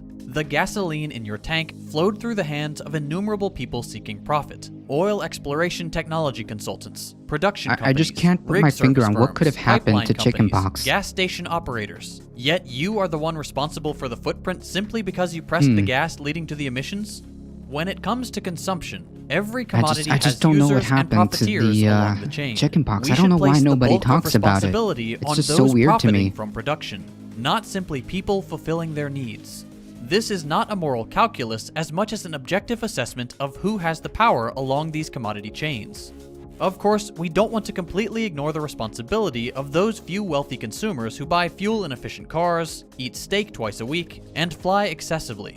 But why do we only focus on their consumption as the proper zone of responsibility and politics? Lil Matty Hubes is right. When we recognize that the real decision-making power is in the hands of people who stand to profit from fossil fuel extraction, we can see that the solution isn't desperately and inefficiently signaling to them with our purchases what we want, but actually seizing that power of decision-making ourselves. We should get to decide what resources we want, in what amounts, and how best to approach acquiring them, not letting whatever makes the most money govern which way our lives go. The answer, so to speak, is then to reconceptualize what environmental action is. It's about centering it around solidarity and collective action, not individual choices, since they often frame the burden of being better on people who are already struggling to satisfy their basic needs. It's understanding that to resolve issues of climate change, we can't simply urge people to consume less. We need to guarantee the security of their access to the things they truly need and decommodify, in other words, remove from market pressures, the resources which we know are creating profit around pollution. It's shifting the power of decision-making about what we do regarding stuff that pollutes away from fossil fuel companies and their deceptive ad agencies and into our hands, unobstructed from the naturally perverting effects of voting with your dollar schemes that will always just bolster whichever industry had the most money to start off with.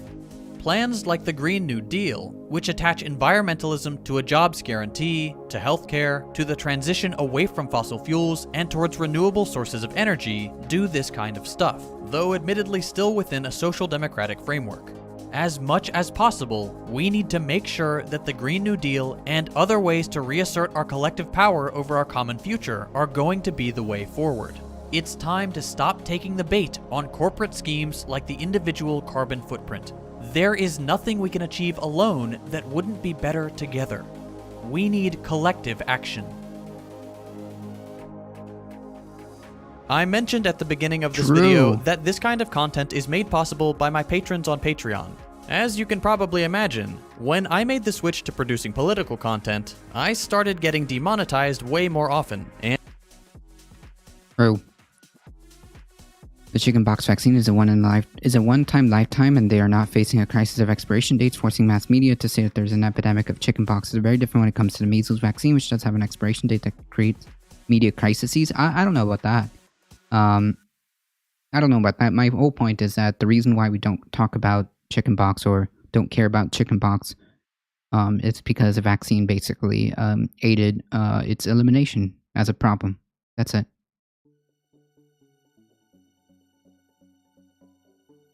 All right. So, okay. Unfortunately, we're gonna have to.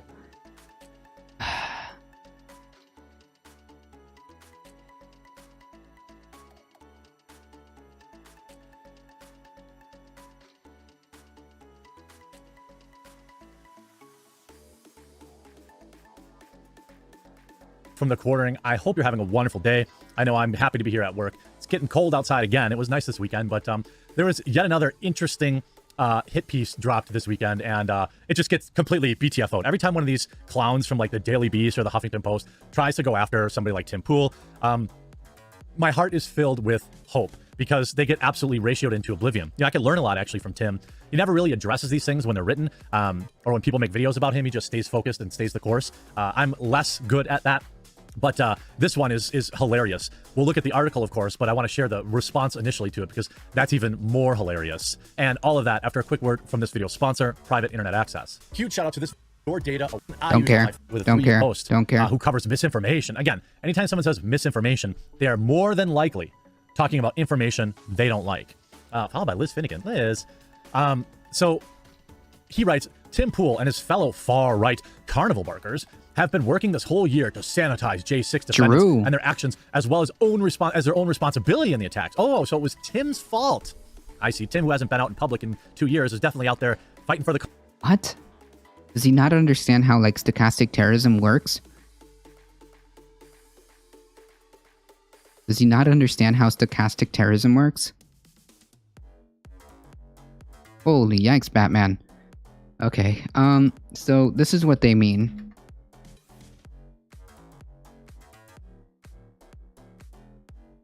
There's a viral... Oh.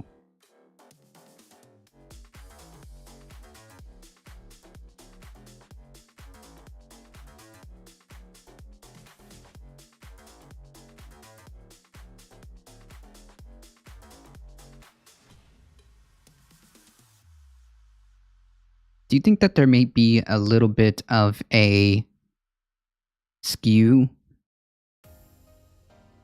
without having to watch these videos? Do you think that the implications by the thumbnails maybe lead to a little bit of a skew over here?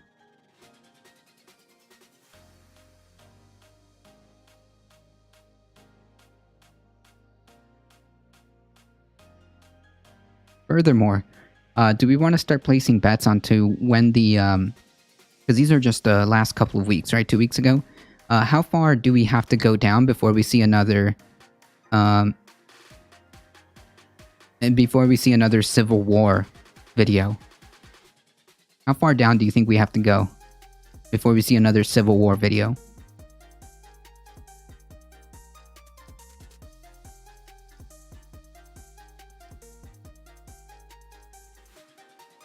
Oh, there we are.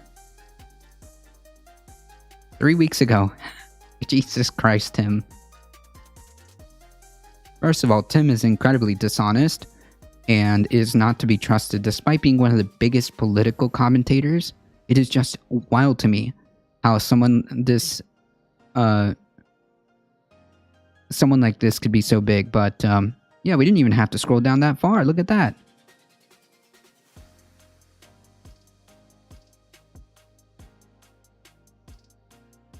just 3 weeks ago, we already have called, we already have like alluding to allusions to civil war.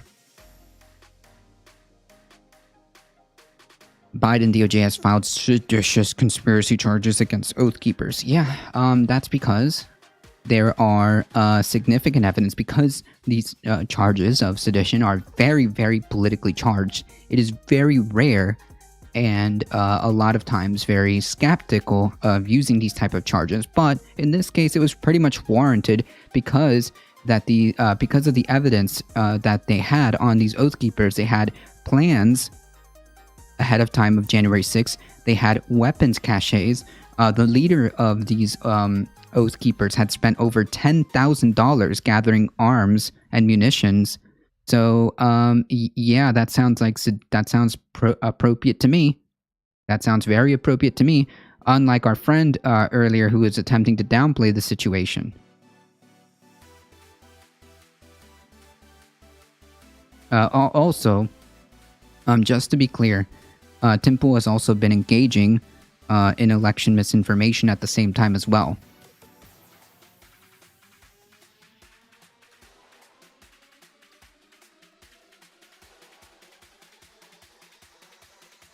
A month ago, Biden lockdowns will extend likely beyond 2024, even though chat, what lockdown are they exactly talking about? See, this is like Tim lying, like in the thumbnail right here. There's no lockdowns here, except in very limited areas, and even in those areas, they're already lifting a lot of these restrictions. Lockdowns don't exist here. They want to be in like perpetual victim. They want to be the perpetual victim. That's what it is. Cause. They downplay. Pool was downplaying J6 days before it even happened. True. So it was. What was it? It was a couple of people that got out of control and acted very poorly. No, it was an insurrection. It was a violent insurrection that was encouraged. It was encouraged and incentivized by the President of the United States. It wasn't just a couple of people. It wasn't just a couple of grandmas. It wasn't a regular day of tourists there. No,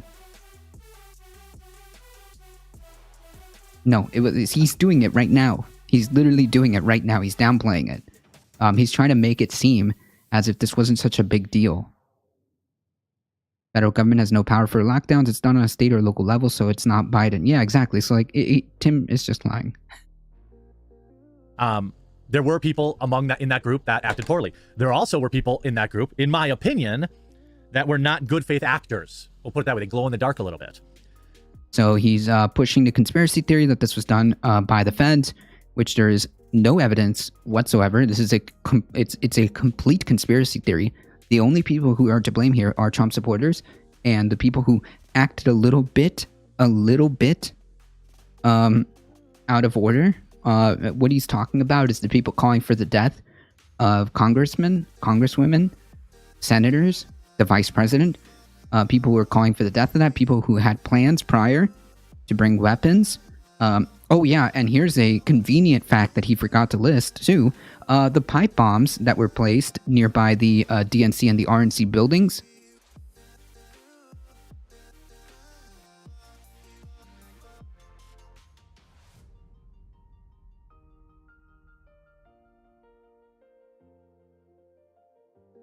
You see here, yes, J6, the day some regular, everyday, normal people were let into the Capitol by the PD to walk around and kick their feet up on couches. That's literally not what happened. The only reason the police had no other... the police basically at the end had no alternative. There's so many of them. There's tens of thousands of them. They had no backup. They couldn't do anything about it. 122 likes. All these are ratioing him. Tim Pool's podcast is really good. 1,000 likes. You know, I'm something of an effing idiot myself. 300 likes. Oh yeah. Hey guys, we determine what's true and what is legitimate discourse by how many likes and retweets. Never mind the actual facts on the ground. We just make determinations on who's right on a subject by how many retweets they have. Thanks. Oh man, this guy's too much of a clown. I don't even know how people take this guy seriously. This guy has over 1 million subscribers. If no one knows who you are and you're supposed to do journalism, you can always journalism about someone who's famous. 200 likes. I mean, this is almost as bad as this banger from 2 days ago. Tucker Carlson told his audience on Thursday that he knows who should replace former CNN Jeff Zucker. It should be Jeffrey Toobin. Whoa, he made a joke. Why are you lying? Calling Tim Pool far right. Still milking the J6 narrative for all it's worth. No. Yeah, I mean, Tim Pool, he isn't far right. He just happens to have a very, very obvious skew. No, he's not far right. He's a enlightened centrist, folks. He just completely, he just happens to skew into one particular area. He just happens to lay weight and benefit to one particular side. But he's not far right. He's an enlightened centrist. No normal people out there. Look, there were people there that broke the law, and they should face legal consequences for that. They didn't just break the law, okay? It's not just like, oh yeah, some people kind of like broke some people just broke some trespassing laws, so it's all good. Nothing happened here. It wasn't just that. There are also many people from the summer of love, the summer of BLM love, from rich middle-class white kids. Whataboutism? There are many of them that broke the law that never faced any kind of legal ramifications either. First of all, that's whataboutism. This is again the classic pivot. Like, I don't understand how conservatives can't be for Medicare for all. With all, like, I'm genuinely concerned for the physical well-being of conservatives who use this pivot. Like, I don't even know if they have like good hips. Is everybody okay? Are all conservatives okay with with their hips? Because the pivot that has to be done to justify this, to downplay this, is just unbelievable to me. It should be. I hope they get physical therapy for their backs or hips, because the amount of pivoting that is required to make this work is unbelievable. In a perfect world, both of them would. There's nothing wrong with people. Not only that, we have the RNC, which is the leadership of the Republican Party, coming out and saying this is legitimate political discourse. So you know what? So were the riots in 2020. Assembling peacefully, and I think we can all agree that there was a small handful of people that got a little too out of control. But it certainly was not an insurrection. We had morons like Alexandria Ocasio-Cortez. 100% it was an insurrection. So just to be clear, and just to make sure that we're using our language correctly, just to be clear that we are not hyperbolizing. We're not, going above and beyond. An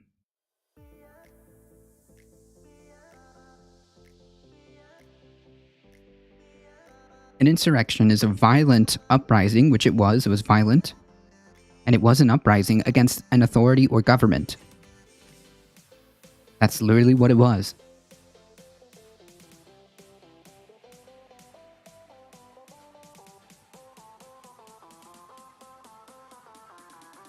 That's literally what it was. We're not hyperbolizing. That's the exact definition. So I don't know what you want me to say.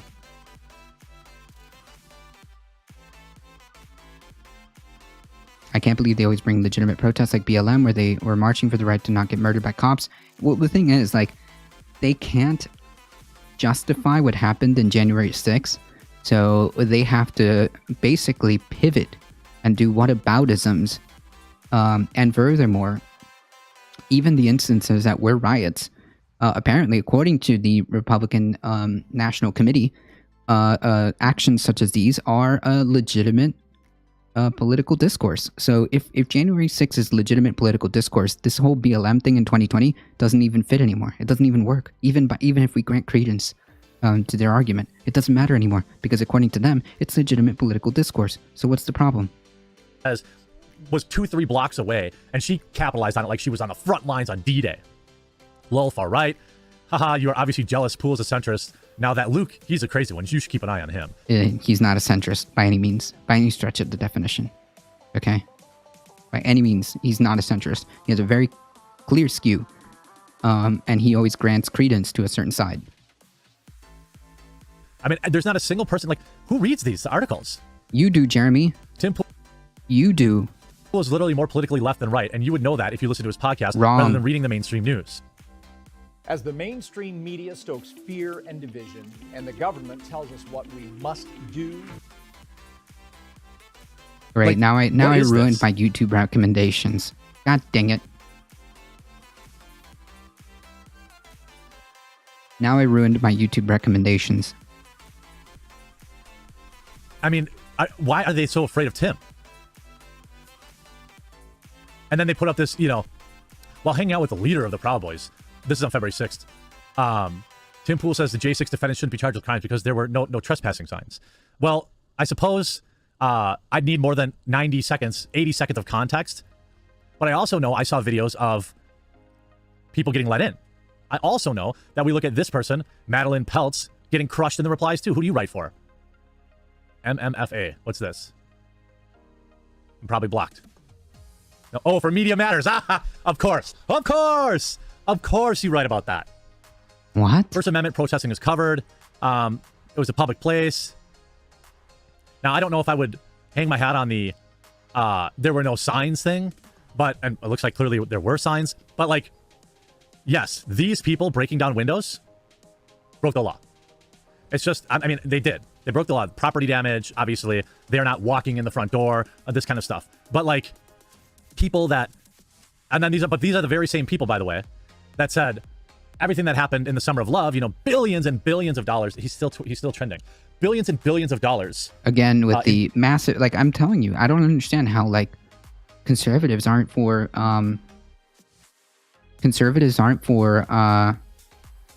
Medicare for all or some type of universal healthcare system, because the pivoting that is going on here is just very concerning to their well-being.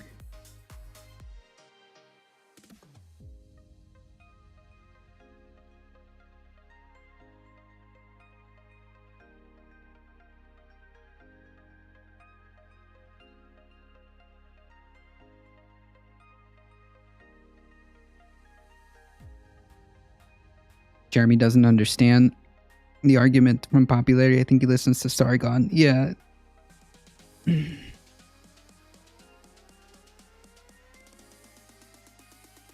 Damage, burning down whole cities. Whole They, cities, of course, guys. Listen, whole cities are just now gone from the map. Sorry. Nothing wrong. It's weird how these like nobody. Look at, here's another nobody. Oh, from Media Matters. What a coincidence. 38,000 followers, can barely muster 100 likes. Damn. I too remember when truth is being determined by how many likes and retweets you get. And you see here, the comments on this post, yikes, no sensible person is arguing it's okay to say it. It was clearly avoidable in those instances, but it does matter that he was talking about the word, not directing the word at somebody. That difference matters. Of course, talking about... Minneapolis just no longer exists. It's gone off the face of the earth.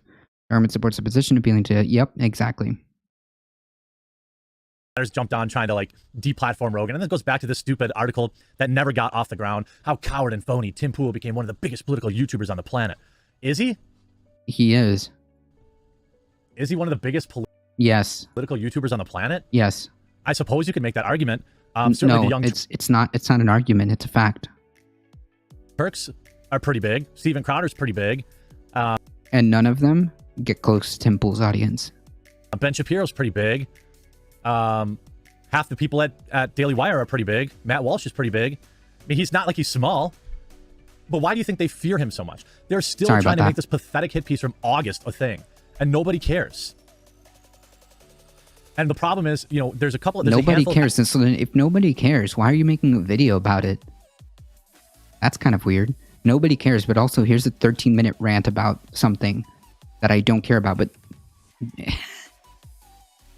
And my evidence is how many likes somebody can get on Twitter. Ex-employees from Tim, who I don't know if their criticisms or their critiques are legitimate or not. How do you know that? Did you bother to read it, or are you just scrolling down? Like, I don't get it. How does anybody take this guy seriously? But they are feeding articles like this to the Daily Beast in quotes, and there's several of them that have aired grievances about Tim to me because they think I don't like Tim. And maybe they're right. I don't know. But they're always just, I wasn't there. I don't know. There's some lawsuit going on, I'm told, between him and some of his former employees. I don't know. I wasn't there. But all these things, every article, all these, these pathetic reattempted hit pieces, just trying to bring them up any chance they get. You have this math. Did you bother reading it, or are you just calling them hit pieces? Matthew Sheffield, another worthless blue checkmark. Joe Rogan fans often point to his fig leaf endorsement of Bernie as proof that Rogan is a right wing. But right wingers overwhelmingly are his favorite. You can see from his guest list. Let's see who they call right wing. Roseanne Barr, she's not right wing. Carl Benjamin, classical liberal. Owen Benjamin, I would assume he's. What?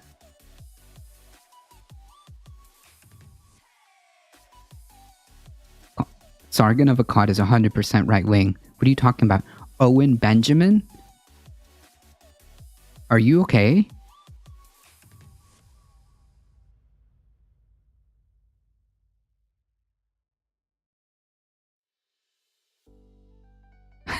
Okay. He's right wing. Russell Brand, not right wing. Tim Dillon, I don't think he's not right wing. I guess I don't know. Tulsi Gabbard's literally a Democrat. That doesn't mean anything. Michael Malice, I don't think he's right wing. He's more like anarchy guy, right? Tim Pool, he's not right wing. Absolutely, he is. Okay, Ben Shapiro is unapologetically conservative. Okay. Milo is probably too. Dana, I don't know. Dana's a free speech guy. Stefan Molyneux, he's probably unapologetically right wing. You could say that. But like, what do you mean? Like, you're talking about, again, this is another, he's the founder of Discover Flux. It's a media platform with in-depth coverage of politics. In-depth, you idiots don't even know, you don't take 2 seconds to research what somebody's political leanings are before you label them as such? Oh, like you did. You had absolutely no idea who any of these people are. Except for maybe Sargon. And you even then mislabeled him. You tried to downplay by saying he's a quote classical liberal. No, he's a right-winger. He's a conservative.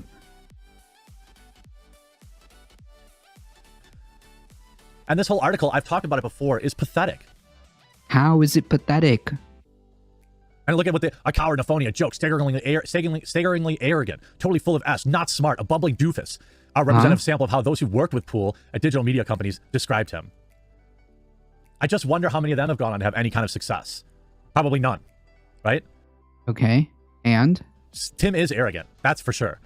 I don't think he would even deny that. The guy, doesn't take criticism well. But if that's your biggest complaint about it, I just don't know how it warrants a 450-page document trying to smear the guy, and then you have the entirety of left-wing media desperately trying to... But remember, nobody cares. Make this hit piece a thing again, and nobody cares about it. Yeah, nobody cares, Nobody cares guys. because these people are, like, outright liars. It would be funny, it would be interesting if... Says the outright liar. Oh my god. 200,000 views. Oh, but nobody cares. People who hate Tim Pool or wrote these articles for anything other than to get clicks actually had any evidence. Actually had anything interesting to say. Other than the same, he's right-wing. Why? Reasons? Sources, dude, trust me, bro. Oh, he's responsible for J6. How? Well, nobody's saying he's solely responsible, but the type of rhetoric that he is, that he continues to deploy, is on the verge of, if not outright, stochastic terrorism. I literally just went over his YouTube page, and it was 3 weeks ago where he's talking about civil war. These people are pathetic, and I will always defend truth over these smears, regardless of the side you're on. But the idea that you think Tim Pool, Tulsi Gabbard, Tim Dillon, and the Weinsteins and Russell Brand are all right-wing, like, these people are openly lying. And I'm glad that people keep calling it out. Keep it up. The tides are turning. Hope you enjoyed this video. Make sure you check out private internet access before the day is out. Take advantage of that offer. We'll talk to you again real soon. Absolute clown. It's like Michael Bay has 34 channel, has 5 channel movies. Yeah.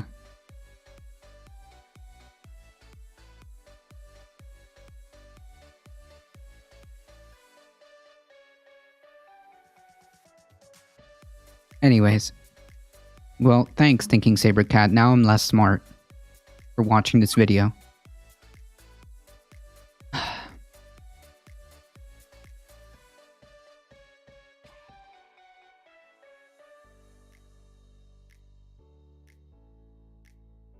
Who is who? The guy on the video that we just watched? The quartering?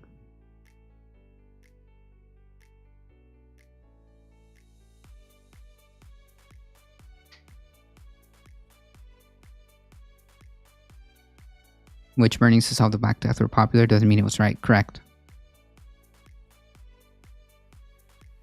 Alright, scientists raise alarm over dangerously fast growth in the atmospheric methane. Methane concentration in the atmosphere raced past 1,900 parts per billion last year, nearly tripled pre-industrial levels according to data released in January by the NOAA. Scientists say the grim milestone underscores the importance of a pledge made by last year's COP26 climate summit to curb emissions of methane, a greenhouse gas at least 20 times as potent as CO2. I thought it was way more. The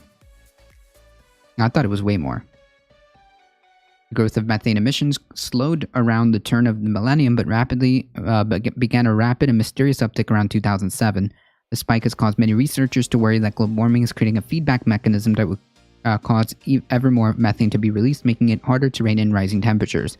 Methane levels are growing dangerously fast. Alan Nisbet, an earth scientist at Royal Holloway, University of London, in Egham, UK, the emissions, which seem to have accelerated in the past few years, are a major threat to the world's goal of limiting global temperatures to 1.5 over pre-industrial temperatures.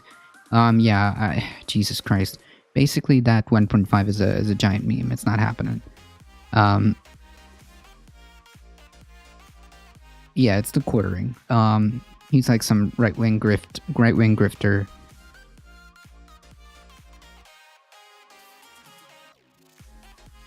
For more than a decade, researchers have deployed aircraft, taken satellite measurements, and run models in an effort to understand the drivers of the increase. Potential explanations range from expanding exploitation of oil and natural gas and rising emissions from landfills to growing livestock herd and increasing activity by microbes in wetlands. The cause of the methane trends have indeed proved rather enigmatic, says Alex Turner, an atmospheric chemist at the University of Washington in Seattle. And despite a flurry of research, Turner said he has yet to see any conclusive answers emerge. One clue is in the isotopic signature of methane molecules. The majority of carbon is carbon-12, but methane molecules sometimes also contain a heavier isotope carbon-13. Methane generated by microbes after they consume carbon in the mud of a wetland or in the gut of a cow, for instance, contain less 13C than does methane generated by heat and pressure inside Earth, which is released during fossil fuel extraction. Scientists have sought to understand the source of this mystery methane by comparing this knowledge about the production of gas with what is observed in the atmosphere. By studying methane trapped in decades or centuries ago in ice cores and accumulated snow, as well as gas in the atmosphere, they have been able to show that for 2 centuries after the start of the Industrial Revolution, the proportion of methane containing C13 is increased, but since 2007, when methane levels began to rise more rapidly, the proportion of methane containing 13C began to fall. Some researchers believe that this suggests that much of the increase in the past 15 years might be due to microbial sources rather than extraction of fossil fuels. It is a powerful signal, said Zinlan, an atmospheric scientist at NOAA's Global Monitoring Laboratory in Boulder, Colorado, and suggests that human activities alone are not responsible for the increase. Land's team has used the atmospheric C13 data to estimate that microbes are responsible for about 85% of the growth in emissions since 2007, with fossil fuel extraction accounting for the remainder. So in other words, it is true that, of course, we have natural sources of methane. We can't ignore the fact that humans have a significant factor.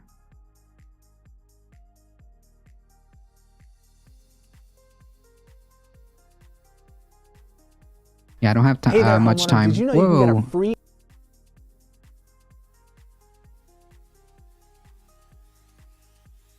She's studying the lakes that cover the region. Of methane, it won't stay trapped in the ice for long. When the ice thaws in spring, the gas will escape.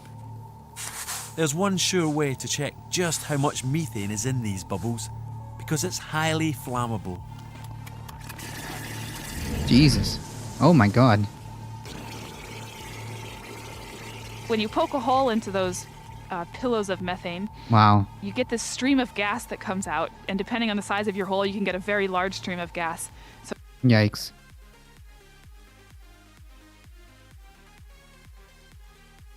The next and most challenging step is to try to pin down the relative contributions of microbes in various systems such as natural wetlands or human-raised livestock and landfills. This may help determine whether warming itself is contributing to the increase, potentially via mechanisms such as increased productivity of tropical wetlands. To provide answers, Land and her team are running atmospheric models to trace methane back to its source. Is it warming feeding the warming?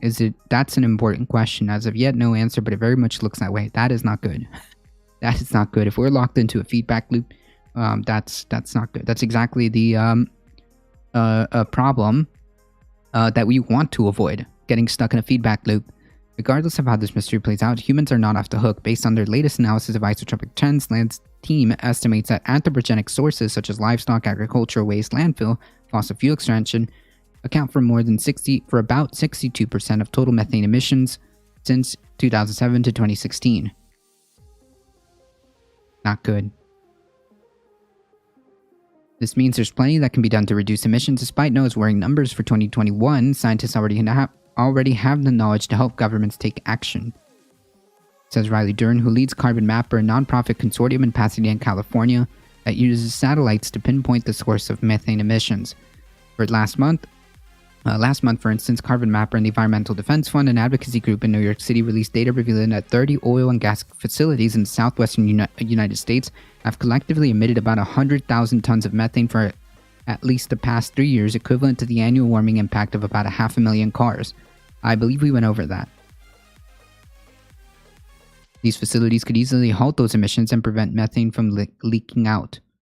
At COP26 in Glasgow, UK, more than 100 countries signed the Global Methane Pledge, which means fuck all if they don't do anything about it, to cut emissions by 30% from 2020 levels by 2030. And says the emphasis must now be on action, including low and middle income countries across the global south. Tackling methane is probably the best opportunity. We have to buy some time, he says, to solve the much bigger challenge of reducing the world's CO2 emissions. While that is true, the reality is, it means nothing if all these beautiful,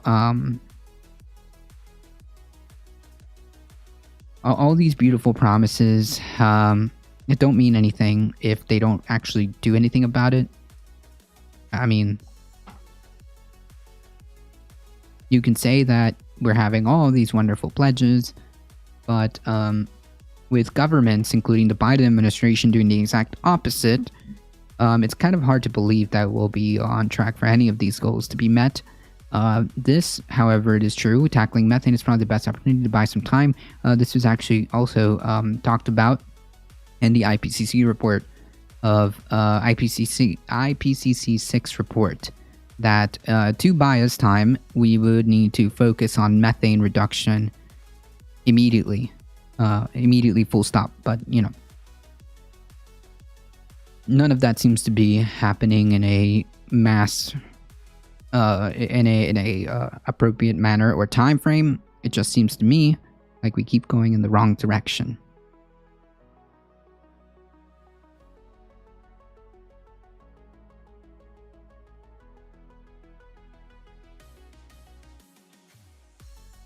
Could be in the trillions of tons at southern pole of landmass was once a giant rainforest. Jesus. Human waste, industrial processes, gas extraction, and animal husbandry, etc. Yeah, all of this is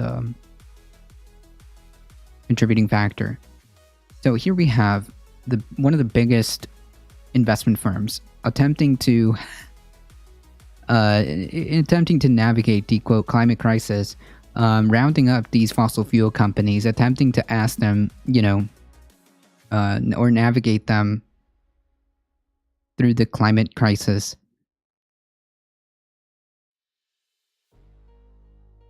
Which I find hilarious because I don't think that this current system is capable.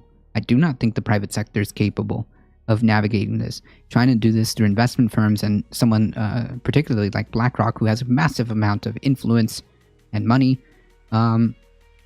is not even enough.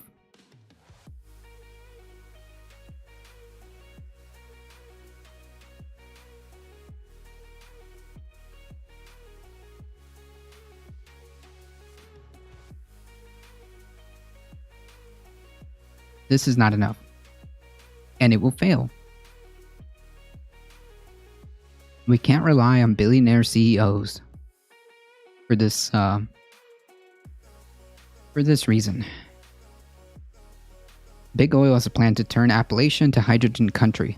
Remember, in one hand, we're being told that we have to do everything we can And in the other, gathering up all of the fossil fuel companies and saying you need to, be conscious of your environmental impacts, you need to be conscious of climate crisis, so on and so forth. They don't care. Like, I don't know how else to put it. They don't care. They want to keep drilling. The fossil fuel industry has a new plan for Appalachia, blue hydrogen, which is not good. Not good. We need green hydrogen, if at all. Not blue hydrogen. It is not a clean source of energy, despite what they claim. It is not a clean source of energy, and this will cause a lot of problems because they would have to cause ecological destruction to make this happen.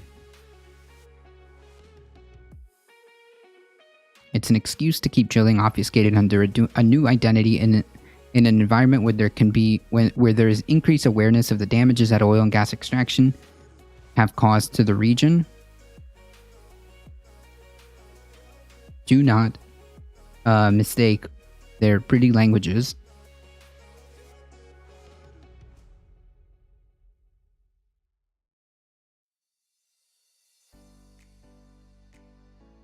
As ethical investigations, as ethical investing gains traction with the public, pensions, universities, and more legacy fossil fuel companies are getting picked up by private equity firms, which are less subject to public scrutiny. That's yikes. That's yikes. How did clean coal stop getting talked about, or have I just missed where it's being used? Yeah, in this case, it's not about clean coal. It's about clean hydrogen, or clean energy. Trying to depict hydrogen as a clean fuel.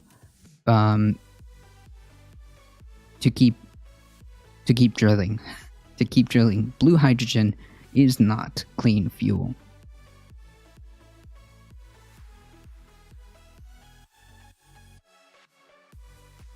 He sees the investment in hydrogen as an extension of the existing polluting industries by the exact same companies that are polluting air, land, and water today. It's an excuse to keep drilling, obfuscated under a new identity in an environment where there's increased awareness of the damages that oil and gas are causing. That's what it is.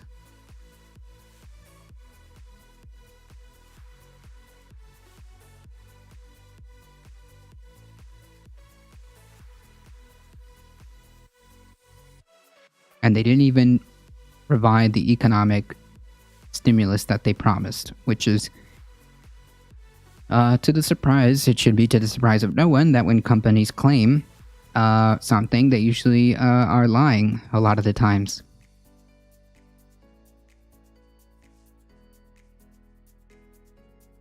All for the sake of profit. No investment firm is going to coerce these people. Okay, no investment firm CEO is going to get them to be chill on fossil fuels. Not in their interest. It's not in their shareholders' interest. The only thing that matters is how well that oil company did in the next quarter. That's it. That's the only thing they care about. They don't care about the environmental impact. They do not care about health. They do not care about the ecological impact in the immediate area, nor do they care about the planetary impact that they're having. They don't care. They don't care. Simple as that.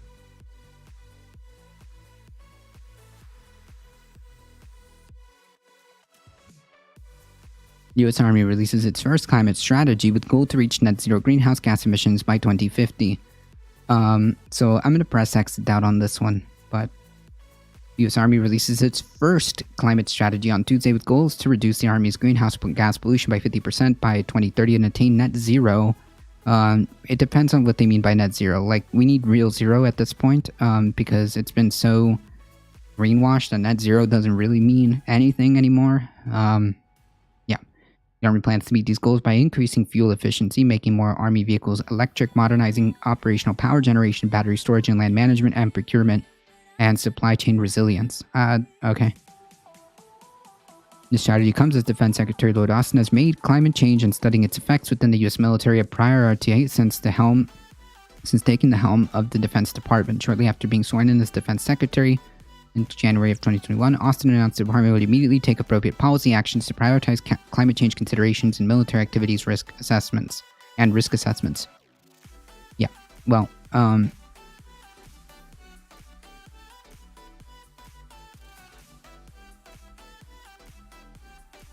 Is this the army plan by the same people in the DoD calling out climate change as the biggest threat? Yes.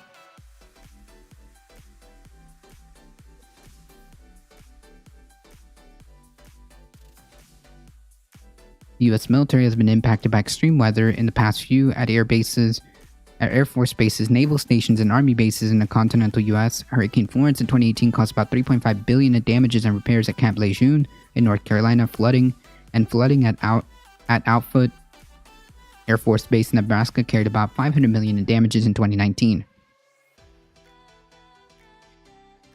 There's breaking news from Telegraph. Is Telegraph even like a source, like a good source? It's kind of a weird first statement, my friend.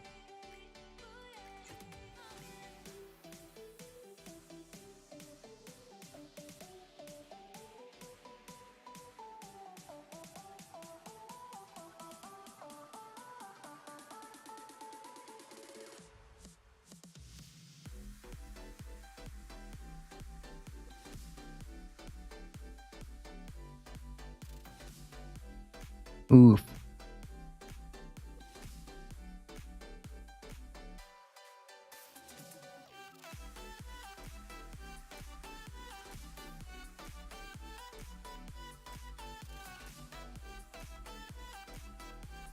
Overall, we rate the Telegraph right-wing bias based on story selection that strongly favors the right and makes for factual reporting due to poor sourcing of information and failed fact checks.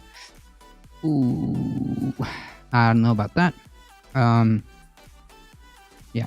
The federal government is largest owner of buildings, vehicles, buildings, and land. The military is the largest part of that. Biden signed an executive order to cut emissions by 65% by 2030. Yeah, hopefully that follows through.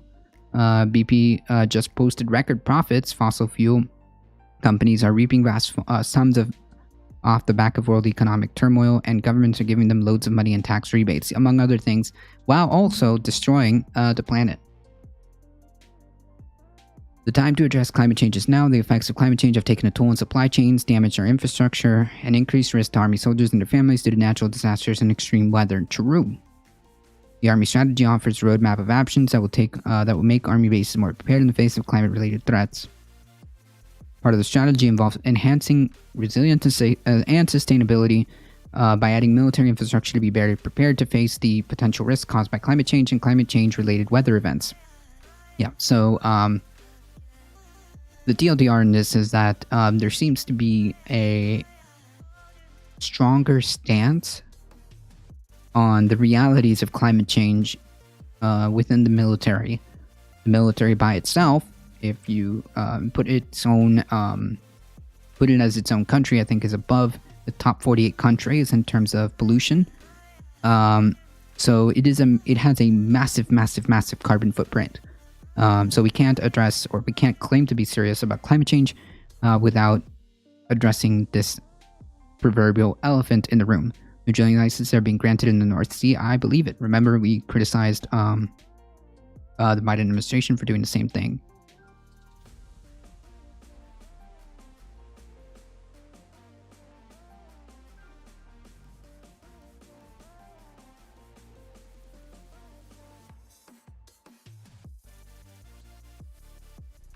The military never has a problem getting budgetary approval, so new energy efficient buildings, retrofitting old ones, converting trucks and other. Yeah, sure. If that's what it's going to, then fine. It's just wild how willy-nilly, how we never ask for the military to be more efficient or climate aware. That's never a problem. Writing out the check, right? Writing a blank check to them. But when it comes to the rest, it always seems to be, the question always seems to be who's going to pay for it. That never seems to happen with the military. Alright folks, it is 11:28. I do got to get going. Thank you guys so much for hanging out. I appreciate that. As always, folks, if you guys enjoy the content, don't forget to hit the follow button. It does help us out. And you get 5 free emotes. Make sure you join us on Twitch Monday through Thursday, 9 a.m. Eastern Time. And join us on YouTube. Make sure you hit the follow or subscribe button, I should say, on the YouTube. It does help us out. As always, please stay safe. Please take care of each other. We love you all, and I hope to see you guys in the next one. You guys are what makes this channel grow, okay? So I appreciate that. Thank you. Thank you. See ya. You have a good one.